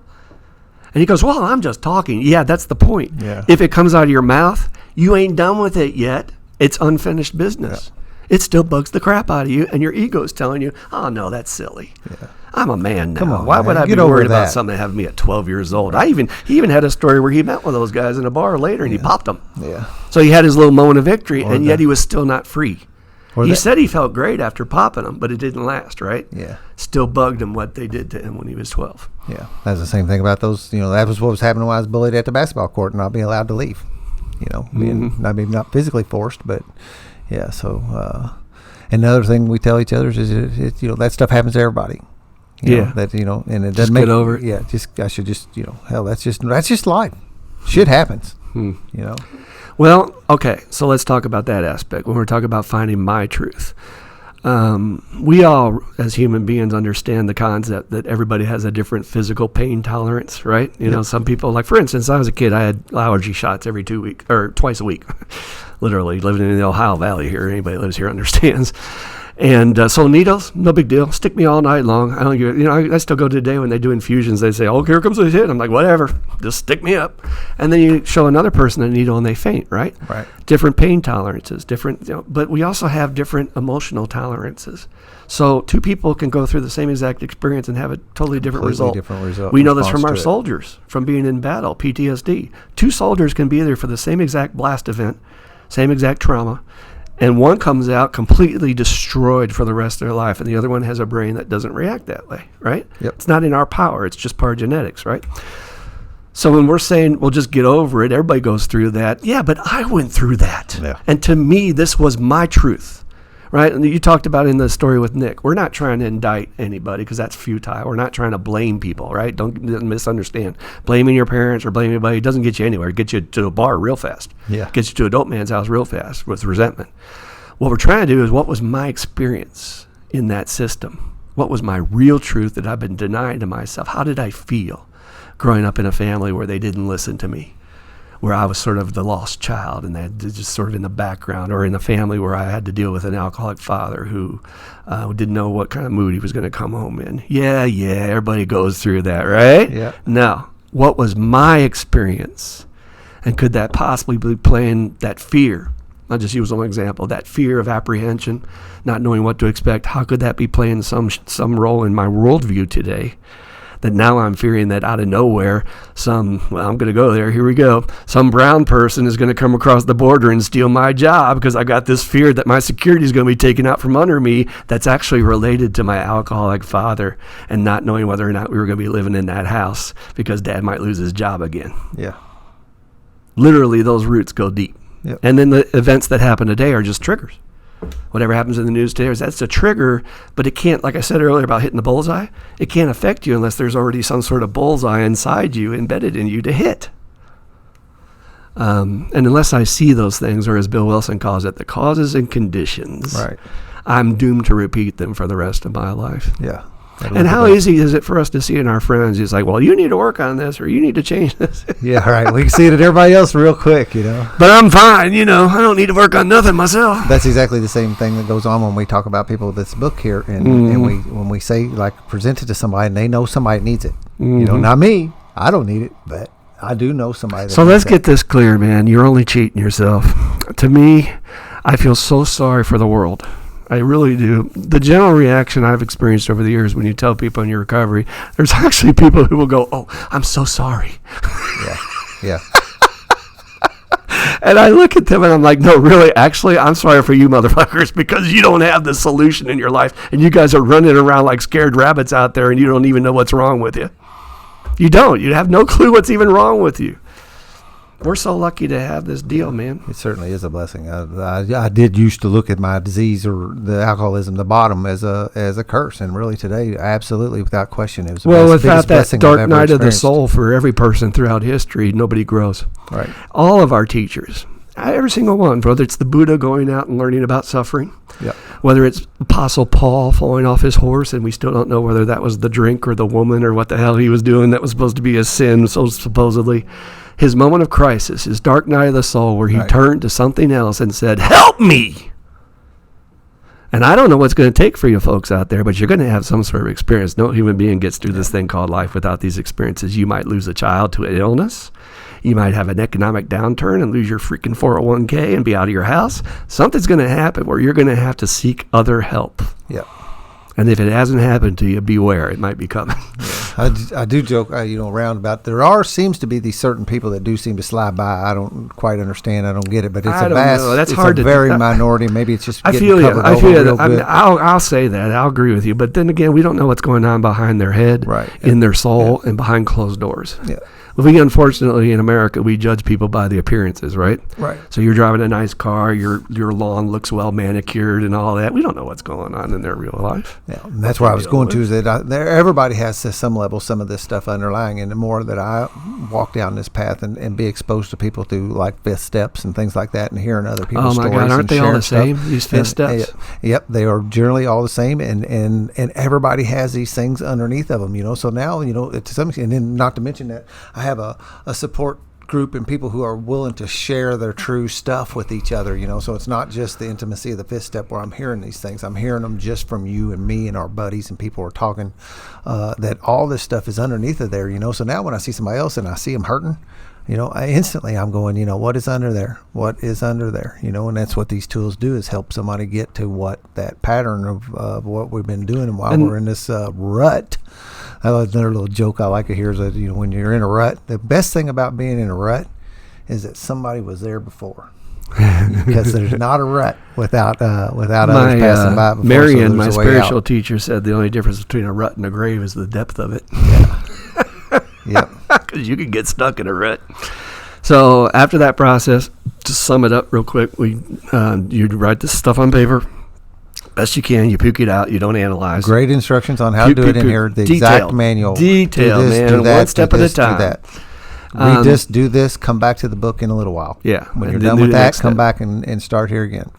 And then you take that all to another person who's spiritually attuned, somebody who's had some development, and you take that before your whatever belief you have in some kind of a higher power. It could be the spirit of the universe. It could be music. It could be anything you can't explain that's outside yourself that gives you passion or makes you feel more whole inside, safer inside, more comfortable, warm. That's not my sponsor. He has the best definition of a higher power. He says, when I was 5 or 4 years old, anything that made me feel warm and fuzzy inside, and I'm not talking about dope, anything that makes me feel genuinely, authentically warm and fuzzy, he said, that's my higher power. He says, my higher power is my grandkid. Yeah. He comes over and he plays, and I am just like, that's God right there to me. Right. And you dump all that stuff. You take your trash can, you pour it all out. You don't go through it yourself because you've been trying to sort it out your entire life. And this other soul who's attuned, using this extra power that's with you guys on this journey, suddenly answers come. Patterns emerge. Yep. You'll see this roadmap that you've been following, that you have a choice then. You can either keep following it or you can burn it. Let it go and move on. Right. Yep. And that's only halfway through the process, right? That is, yep. Step 5. So then, also just to circle back to the book, in there we've got things, because like you said, you got to find this person that's attuned, right? So you talk about how to find that person in here, and another tool is while we're having these meetings, because we will have a gathering of souls who are and capable that's again, of I'm going starting to do that. I've got to put that invitation out there, Dan. We need soldiers. Yeah. There are people who have got a pretty the good solution. base. We do. We need more. But I'm talking beyond Louisville, though. Oh, yeah, right. Yeah, absolutely. We need people who are willing to take this challenge and say, I'm going to help others. I have the solution. I know how to do a 5th step. I know how to guide somebody through their 9th step. Let me start a meeting. Yeah. Get somebody else. That's really the easiest way to do it. I've got you, Lieutenant Dan, my sidekick. You've got to have another soldier beside you to start this kind of endeavor. It's really hard to do all just by yourself. Yeah, right. And get another person in the program. Talk to them. Say, hey, there's this crazy-ass book. This guy's probably full of shit. And don't even agree with everything he says. Actually, it's pretty good. And he starts reading it. Well, so it says clear-cut directions, and that's what we've said about the other book, right? But it's really, we talked about that most of those directions are tribal knowledge. They're not. Bill we did a built it, phenomenal, miraculous job for a guy with 2 years sobriety. And as I say in the book, he couldn't have written a nursery rhyme with all the alcohol damage he'd done to his brain. And somehow he wrote this amazing text, which has everything we need to know for then.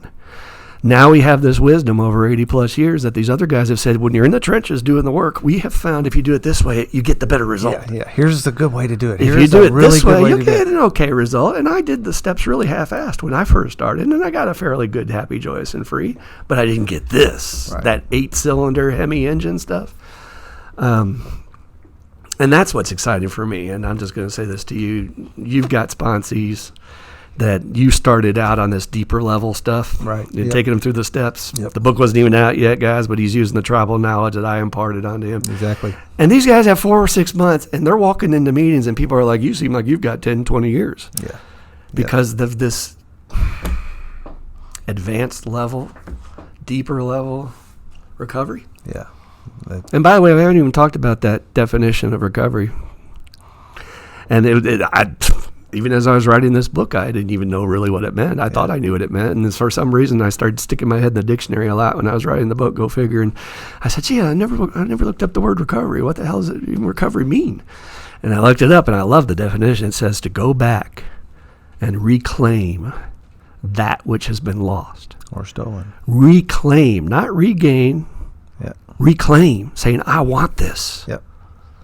That which has been lost, which of course I talk about in the books, that leaves the question, so what's been lost? And I say, look at your kids' eyes. Yep. Are you walking around like that today, or are you walking around miserable? Right. You gave me that assignment early on too, and it was another one of those ones where for whatever reason there was something in my heart that was telling me just to do what you told me to do. That was a true gift also, there was that Jekyll Hyde thing. The other voice was also saying this is a bunch of bullshit and it's not going to work.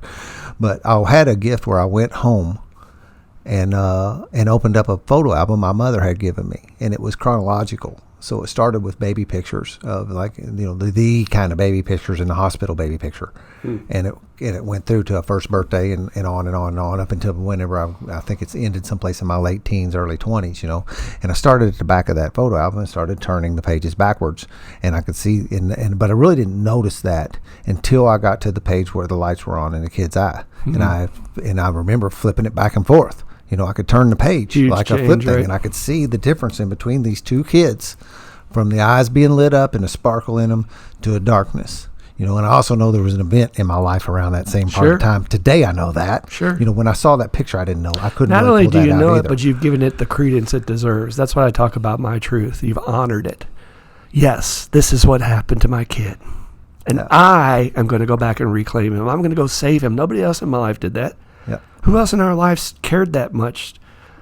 We had angels occasionally. We had people that helped us despite the madness around us. But how many people were going to be on our side to go back and reclaim like a crew of soldiers going into some foreign territory to extract a soldier, right? Yeah. And we're going to get you out safely, right? Yeah. Doing that for your kid, right? Who's been abandoned. Because most of us don't even walk around and even think our kid exists. Right. Or like this guy, we've allowed the institutions of man to convince us our soul doesn't exist. And the reason, folks, why they don't want you to believe it exists is because you're only a number to them. I hate to tell you that. You're a bank account. It wasn't too you're long a dollar ago that amount. word hit me real good at work. And what you can buy and what labels you wear is all you are to the systems and institutions, right? And that so the soul doesn't exist. That other part of you doesn't exist. You're just a consumer in the eyes of the world of man. And every one of our employers have got a department dedicated to dealing with us. It's called Human Resources. So. Nothing but a resource. I saw that picture of myself and my poor sister after my mom's first divorce from my dad, and she married another alcoholic. And there's this picture of us all together, and I have this look like I'm there, but I'm not there. But my sister has this dark cloud over her, and she was older. She was 4 years older than me, so she was probably more exposed to the madness going on. You just see it, and this poor kid, man. It's like you're in a gulag. You're in some sort of Siberian prison, abandoned. And that's the way I feel about people, is that's deep down inside of all of us, and we're just letting it fade away. Yeah, because there is. Starved to death. I smell more. There is more than that. I've reached it. I found it. In that other line in there about that barely scratched the limitless love as long as I continue to mind it. If this helps inspire people out there, man, I'm telling you, if you can get this, you're going to have the best life ever. I'm convinced that this is the prescription for the most successful and most fulfilling life on this planet. I agree wholeheartedly. Here it goes. It's in a nutshell. A, find out who you are. Find out what's important to you. What's your truth? The most important things that matter to me. What do you value? Get down to those cores. And what do I have to do that? I got to clear away all this other garbage. I've got to do inventory. I've got to get rid of the extra stuff on top. Clean that trash At the bottom, what is my most important thing in life? Who am I? What's my truth? Number 2, can I walk it? Can I actually show this truth to the world? Can I cry in front of my fellows? Can I share my warmth? Can I hug other men and not have them wonder, Can I drop all that garbage and share my truth and walk my truth on this planet? This is what's important to me. This is where I'm going. I don't care, I'm going to take some slings and arrows from people about the book, but I don't care. I'm going to walk my truth because this is my path. And 3, can you make money at it? Can you do it for a living? I think there's very few individuals who have accomplished this advanced soul work. They're the most evolved souls on our planet. And I'm not necessarily saying their spiritual development, but as far as what they've achieved. Bill Gates, Warren Buffett, Oprah, the people who have, A, what's your truth? What do you stand for? What's most important to you? B, can you walk it? Put it into action every day. Show it to others. And can you make money on it and do it for a living? And are they not happy? Hell yeah, they're happy. They're not accepting working at a place for 30 years just to get a pension, selling their soul out. Yeah. But the systems want you to believe that's all you're good for. I know, because I work for a system, and I work for a corporation at the same time, and try to get higher up, and they're going to say, no, this is the ceiling, this is all you get. Yeah. And you go back like Oliver and Oliver Twist, more, sir, can I please have more? And they're like, no, this is all you get, you're just a cog in the machine. Yeah. Break free, man, wake yourself up. Yep, they need to keep you there. They need to keep you in that web. Don't be another cattle in the cattle car, cattle head in the cattle car. Their resources to get where they're going. Well, the people in power don't want you to expand. Yeah, right. Yeah. I had a little flash. You was talking about finding yourself. In the bottom of that trash can is a picture of that little kid. That's what dirty, finding all that is. Slammed down, bent, dirt. Just at the bottom of the trash can, just like if you had left it there for years. Yeah. Mm-hmm. So just to, we are at 1 hour and 40 minutes. Yeah, and one thing I wanted to do, I thought would be kind of fun this morning, I wanted to invite our good friend Shane to come join us up here and tell his experience a little bit with the book or with his journey through the steps. We'll just, a little short little deal here. Shane is a good friend of mine that I met along the way after I met Dan, started to sponsor him, and he had been through the steps before with another sponsor, and he was looking for more. He could smell it. He could see it on us. And I said, well, come on board. Let's see what happens. And he's got a personal experience with this. And I think that would be helpful for the listeners rather than just me rambling on, because they're going to say, well, of course you think it's good. Yeah. But that is a little point that I thought, too, in the beginning of that, of this thing, of getting it. I still, actually, after having miracles happen in my life, I still at some level thought it was a fluke. until I started seeing other people get it too. Yeah. Especially when I started being able to actually pass it on and be a part of, carrying this message to other people and see these miracles happening. Which in their I tell lives. my that patients- was the concrete proof positive. We to all me. were in high school at one time, and we learned about the definition of the scientific method. The scientific method is you have a series of constructs, you have a subject, you put this subject through a series of constructs or tests or whatever you're doing, and you get a result. And then you take another subject, you put them through the same deal, you get another result, right? And then as evidence starts to build, you start to say, oh, this is real. This is a real thing. This is something you can put faith in. Well, we have this program we've been doing for 80 plus years, man, 83 years. 84? I'm losing track. 84, but it's coming up on 84. Just about, yeah.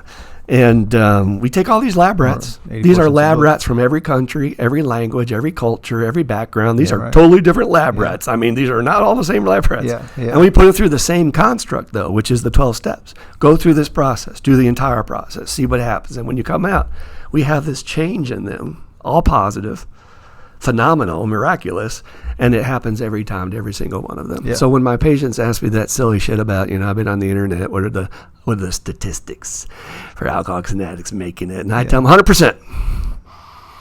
100% you'll fail if you don't freaking do what we tell you to do. If you do this deal, 100% you'll make it. Yeah. 100%. We don't see anybody not drinking again or drugging again who has really done authentically. You do this and you employ. And the them ones into we your do life. see who drink and drug again, always listen for what they always tell us their truth, which is I stopped doing what was working. Yeah. And the majority of them I find in my group when they come back to treatment centers, I wasn't helping others. I wasn't sponsoring other men. I wasn't staying in the deal. So you cheated yourself. Yeah. And that's why you used again, because you had to get that juice from somewhere. So anyway, like I said, I want to bring Shane Dog up here, and so I call him Shane Doggy Doo. He's a good friend of ours, and hang on, folks. He's got a juice load. He's going to just blow all over this microphone right up here. Over a little bit. I was just going to get out of the way entirely and let him take the mic. All right. Well, cool. Then It's all yours, buddy. you want? We got a little. Someday I'll have like some seating and some things because those chairs are kind of short for this. Oh, that's all right. It feels good. What's up? Welcome to the table.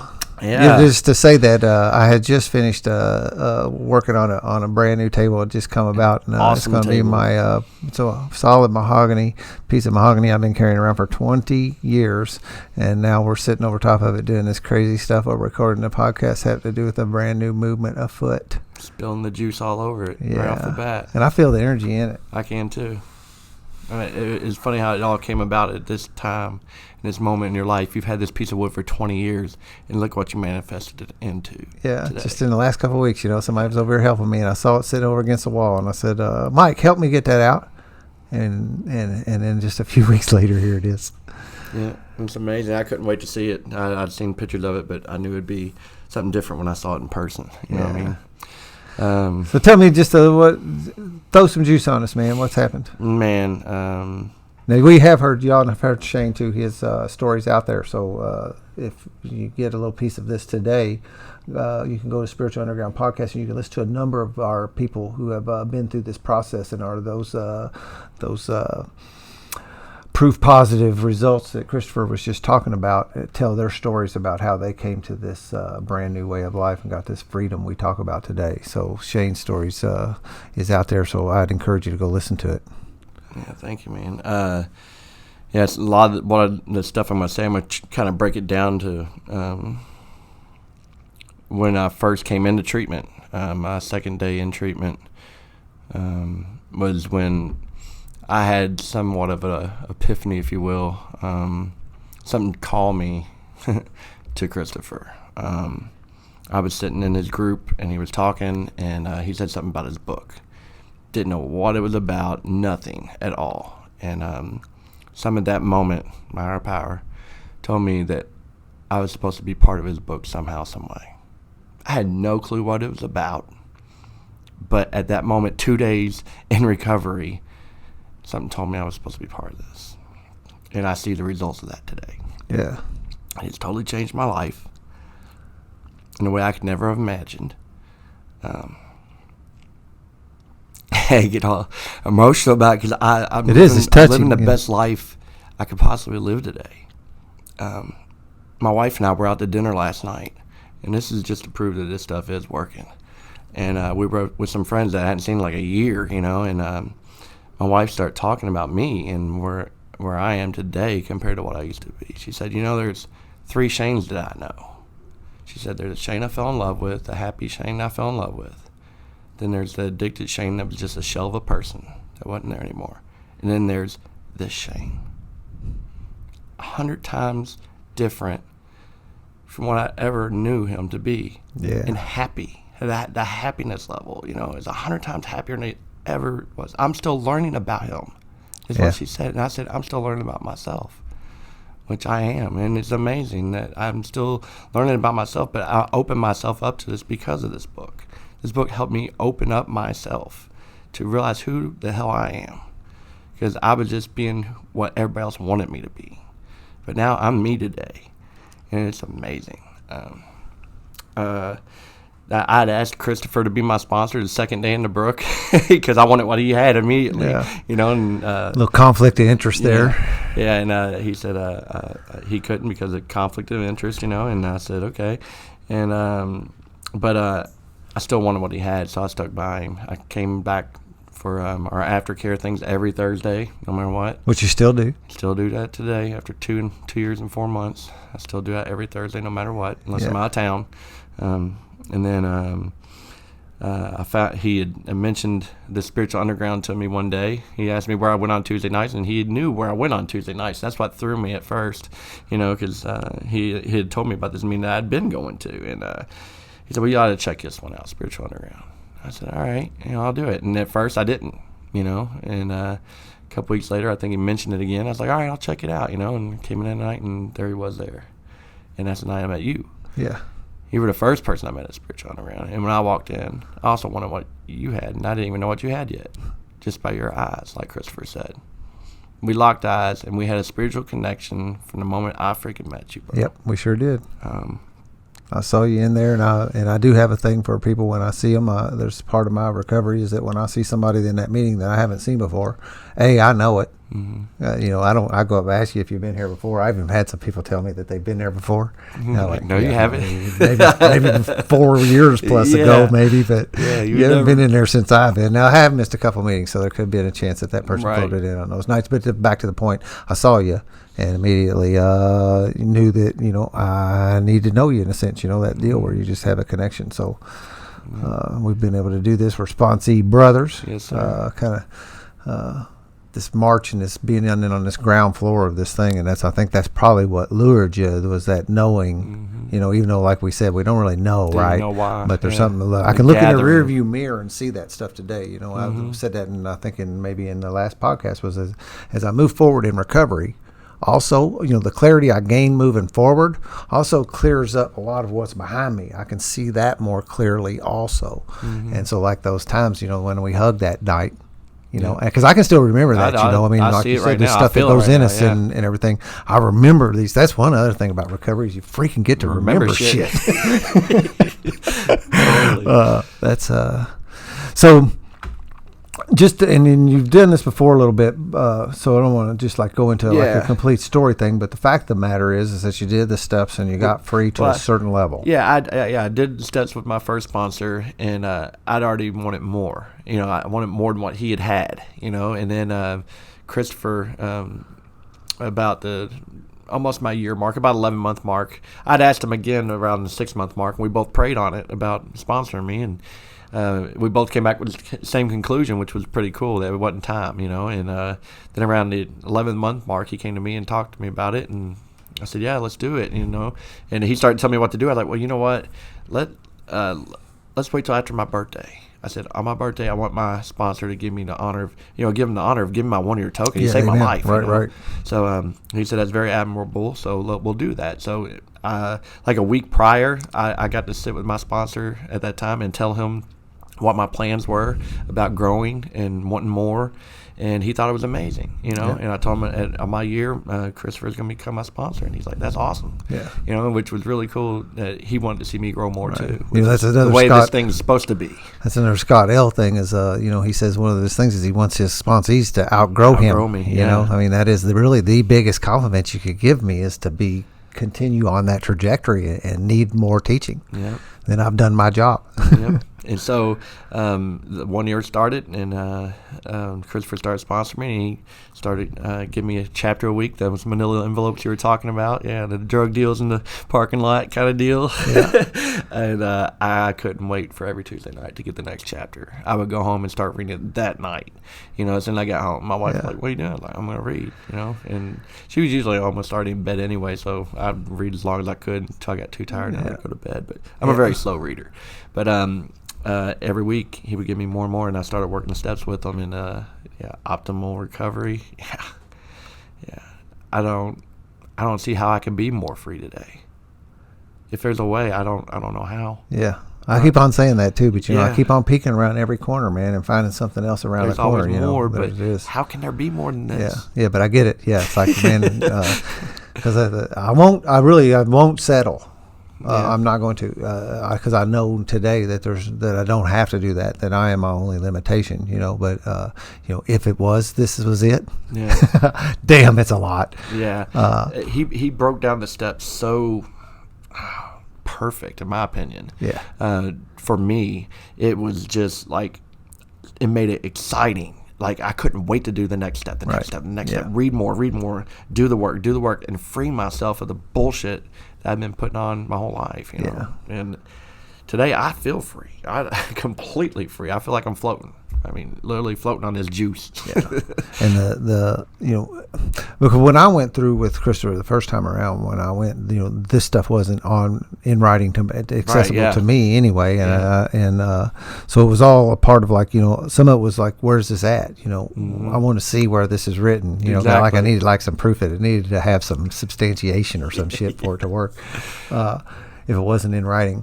But now, to have this actually sitting there, and as I read through it later and see those step-by-step instructions, and I was actually working with a guy the other night and taking him into the sex inventory in a 4-step, and I let him, I did everything off of my tribal knowledge out of my head, but then I opened up the book and I was kind of just joking because I had it. And the fact of the matter is when I hold that the Alcoholics Anonymous book, which is a huge gift in itself, right? That's the core of all this work, right? That is the seed, the beginning of it.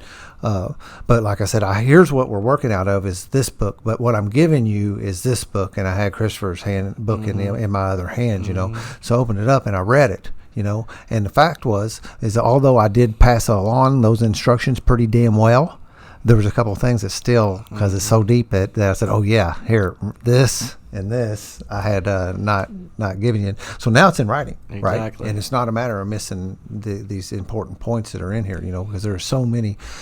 Like I said, there's just an optimized way to get to squeeze as much juice out of this process as you can possibly squeeze out of it. So as I've said in some of the things, as I'm putting this stuff out on the internet and typing up some things to try and help others see because the fact of the matter is that people see us, right? And I know this, I want to smile like Shane, right? And I want to be have Shane people happy all around me in my life night. that see the difference in me, and they will tell me, at work and other places in my life, the people see it, right? And yesterday was my juice pour day. We have that group thing where you get to, we do where we encourage each other and pour a lot of juice on one another, and we have a little group chat that we did that on. It's just a really cool way we're connecting. But to have those things over and over again expressed, knowing that's the truth today, so we get to be these lighthouses to shine this truth in order for other people to see it and want it, right? That attraction portion of this thing. Promotion. And that, we've got this, that if you're in a 12-step program, this can take you to that I smell more of that next level, whatever, to bring you up to more in your recovery, because that is a huge thing of people stagnating and resting on their laurels, as the other thing says, and that's where we say, well, that's why you stop. When Christopher was saying people coming back, they stopped because they quit getting fed, right? Because as long as you're continuing to get fed, you will continue eating, right? You will continue to do that. I just had a little thing like that rabbit I got in there, man. It will not stop eating. If you feed it, it will eat until I think it would pop. Right. That's the same way I feel about this program and this trajectory here, this growth path, is that as long as I continue to get it. So Yeah, like for those out there that are in a stuck kind of position or that want more, this is here for them. It's also for the people who are looking for, that missing element that they're just they're not getting out of life what they think they can get, that programming, they don't see it, so that's the cool thing. It's it works for everybody. It works for the people who are that are in a 12-step program. I can promise you, if you're in a 12-step program and you work the steps according to this book, you will grow more than you are today. I can also promise you that if you're not in 12-step and you do these, you work these steps and employ them in your life, your life's going to change greatly, and you're going to like the change that you see. You were talking about the responsees and how you spread it onto them. I was talking to Christopher the other night about how now that I have the book, it's going to be easier for me because I sponsored 2 guys through the big book and this big book, in my opinion, is what I call it, the big book, because it is a big book. It is a big book. And if you told somebody that was dying of cancer that if they read this book, they would be cured of cancer. If they did if they did the work, it's in it. Yeah, they read it and did the work, it would cure them of cancer. How many of those cancer patients would read that book? Yeah, you'd do it. Yeah. When a guy the other night, he said, "Oh, it's a 700 and something page book. I'm not going to read that." I was like, "Well, you're not ready for it then, know." There's the guy say, and I don't think you read this book necessarily. You work it. Right.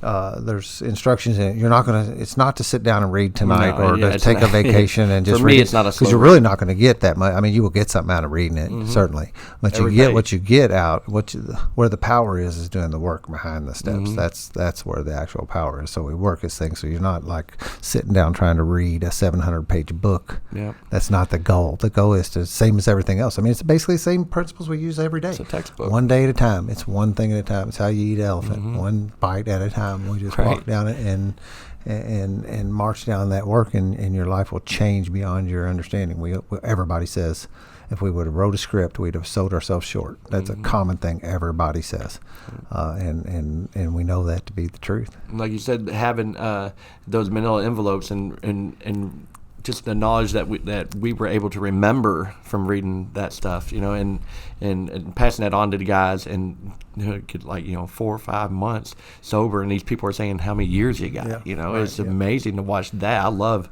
watching my sponsees grow like you do. I think you were going ready to go down a path. There's one other thing, and we are closing in on that 2-hour mark, and I try not to get our listeners to have to be roped into too much more in 2 hours of this at a time. Is I think you were saying, I can only really pass this along to so many people at a time.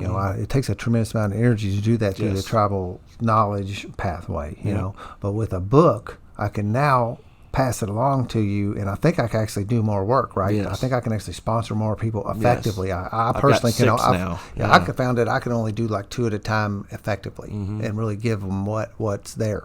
I don't know what that means, and I know it's not a quantity thing, right? But I do want to help as many people as I can freaking help, and you and I both have people waiting for us. They want us to sponsor them, and I can't sponsor everybody that I would like to sponsor, because I never want to say no. Yeah, exactly. You want to so badly, But this is going to give an opportunity to do that at a greater pace and spread it. 4 months. Yeah, that's about the turnaround right now. I'm seeing it as 4 months, and they're ready to turn it around and do the same thing, so that this whole thing spider webs out. Yeah. And get this out to the masses, and I really do feel it. I want to sit back, and that old voice in there wants to say to me, but I refuse to listen to it. It wants to say to me that this stuff can't happen, but my heart knows that. I will look over the last few years, and I see what's been happening, and I know this is going to be world changing. This is going to help so many people. It's going to be. It's going to be just to be a part of it. It's just a trip, man. It's amazing to be a drop to start some of those ripples. Yeah, and you go, how did man? And I get to stand here and do this today. Yep. I'm gonna close it out. You got any final concluder? Oh man, I like to do a concluder. You dropped it on me. Why don't you do yours first? Well, I have a little outro I got to do too. Christopher, would you like to have another concluder? Jump in here. Let's hear it. Yeah, I'll let you. I'm not a very good finisher. I don't believe that for a minute. That's but, all right, Shane. Alcoholics don't finish anything. He didn't get a chance to say it fully, so I'll say it for him. This man over here, I'm so proud of him. Shane, I am so proud of him. He's finding out who he is, and he's letting his little kid out, right? And that attracts people. Yeah. To say, oh, man, this man's playing through life. He's smiling. He's helping others. This guy goes through life. He helps more people on his job, going through his day. People in traffic he sees need assistance, strangers, anybody. He's letting that spirit of his out, and he's changing the world. He's already changing the world on a daily basis. And that's not the man I met, who was eating all those opiate pills and everything else. And so good for you, Shane. I'm very, very proud of you. Very cool. I did want to throw a closer on here for the listener. It's a freaking big book. I'm sorry. I'm not responsible for that. Higher power said put in everything that they need to know. And I had a sponsor at one time said, don't you go watering this shit down. This ain't no 12 steps for dummy shit. There's all these workbooks in treatment centers and worksheets on the internet, and you get that watered down recovery. Why even bother? Go for the gold. Give yourself the best. And what I wanted to really end on is I have a personal note to the reader in the beginning of the book about not giving up on yourself. I'm telling you, folks, nobody else is going to do this for you. You do not have to go down as some sort of corporatized, programmed, consumer number, statistic. What was my life really about? And I don't even know. Well, that was a nice ride, but it's over. You do not have to do that. You can awaken. You can have a completely different existence on this planet for yourself. One where you're happy, and you wake up every morning because you want to get out of bed and you want to do something, and you have friends, right? That's another problem in our world today. We're so disconnected. We are so separate from each other. Don't give up on yourself. Don't quit. This book is meant to be slowly absorbed. Somebody said to me last night, I'm only into the first chapter. I said, that's fine. Take your time. And you remember those books when you were a kid? There really is an optimized pace. Remember those books when you were a kid where you had a relationship with them and you took them everywhere you went and you just sort of slowly digested because it was just so awesome to be able to grow and learn things? And we've lost that with our Kindles and our podcasts and all that. Then, it's nice add-ons. But don't let it replace what you can get from carrying a text around and taking quiet time under a tree on a nice spring day to read about stuff that's going to change your entire life. Yeah. Don't accept status quo, man. That's what they want us to do out there. They want us to be quiet, go home, drink your beer, smoke your joint. That's the next thing that's coming, dude. We're all like, oh, yay, legalize alcoholic. I'm like, oh, no, another reason for us to sit home and not vote. Yeah. And not participate and not be an activist and not demonstrate and not call our senators that's what they want. These are all forms of control, man. Yeah. And we're all like, we missed that point.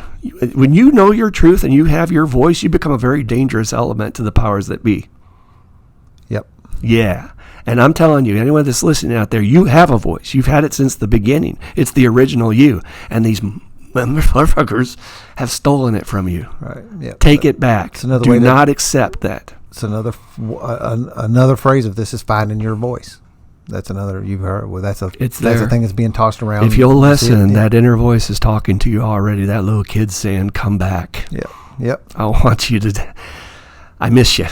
Yeah. Yeah. And that's about all. I just.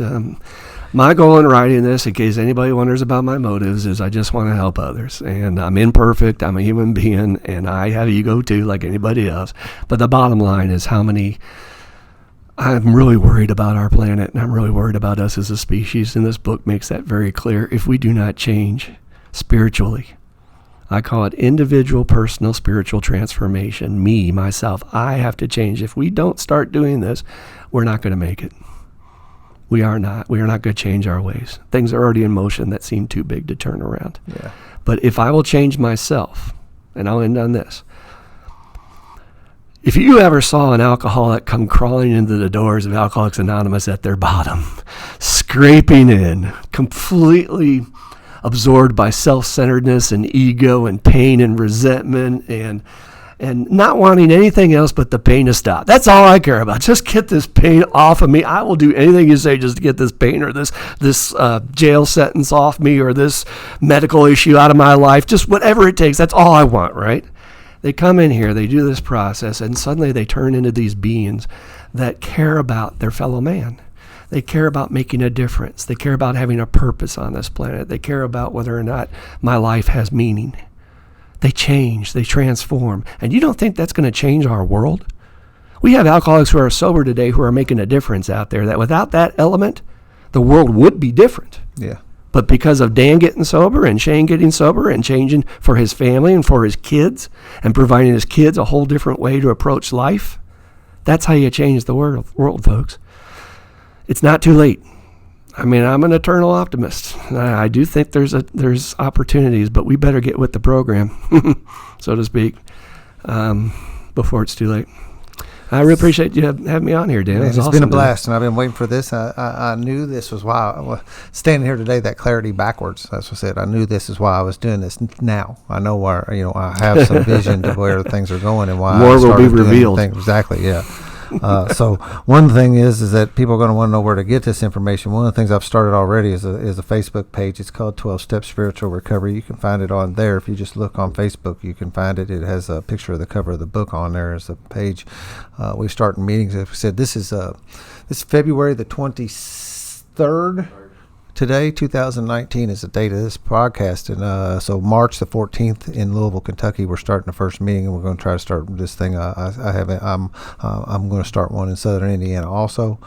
And the first meeting will be at Unity Church down on Brook Street. Yep. Brook Street down from Broadway, 7:30 to 9 o'clock. 7:30 on a Thursday night. And I'm March building 14th. the web page right now, which I hope in a couple of weeks will be up. And I want that to be a hub, right, where people can participate and post pictures about their meetings that they're starting. I've already got several pictures from some of our friends who are reading the book, and I'm going to post all those people going through the process. One guy sent a picture in of his cat reading the book. Yeah. It said, even my cat wants to be free. So that's 12 Step Spiritual Recovery. 12stepspiritualrecovery.com. Yeah, .com. And should be able to give you everything you need to know to get started. Yep. There's other avenues. There's another one. The podcasts are being hosted on all your major podcasting affiliates, the Apple. All and that also stuff. I hope to start YouTube videos, and we'll talk about spiritual sickness. We'll talk about the first step, things like that. I'd like to have Dan the Man as a guest, and yeah, well, the full media blitz. Let's use these tools for change. On spiritualunderground.org, you can find show notes for the podcast. You can also find links to these podcasts. There's actually, I have a contact me on that you can get to me personally. I will see those emails. So another thing that came up last time around was, if you're searching for this thing, my primary purpose today is to help people find this thing, this recovery, find our that which was lost. And so if I can help you do that, I want to do that. So do not hesitate to find that. Contact me on spiritualunderground.org. I think that is about all the commercials and all the wind we have for today. So Christopher always signed off with something. I think I'll just let him do it, because every time we talk on a daily basis, I know what his salutation at the end of the conversation. So would you oblige me, Christopher? Peace out.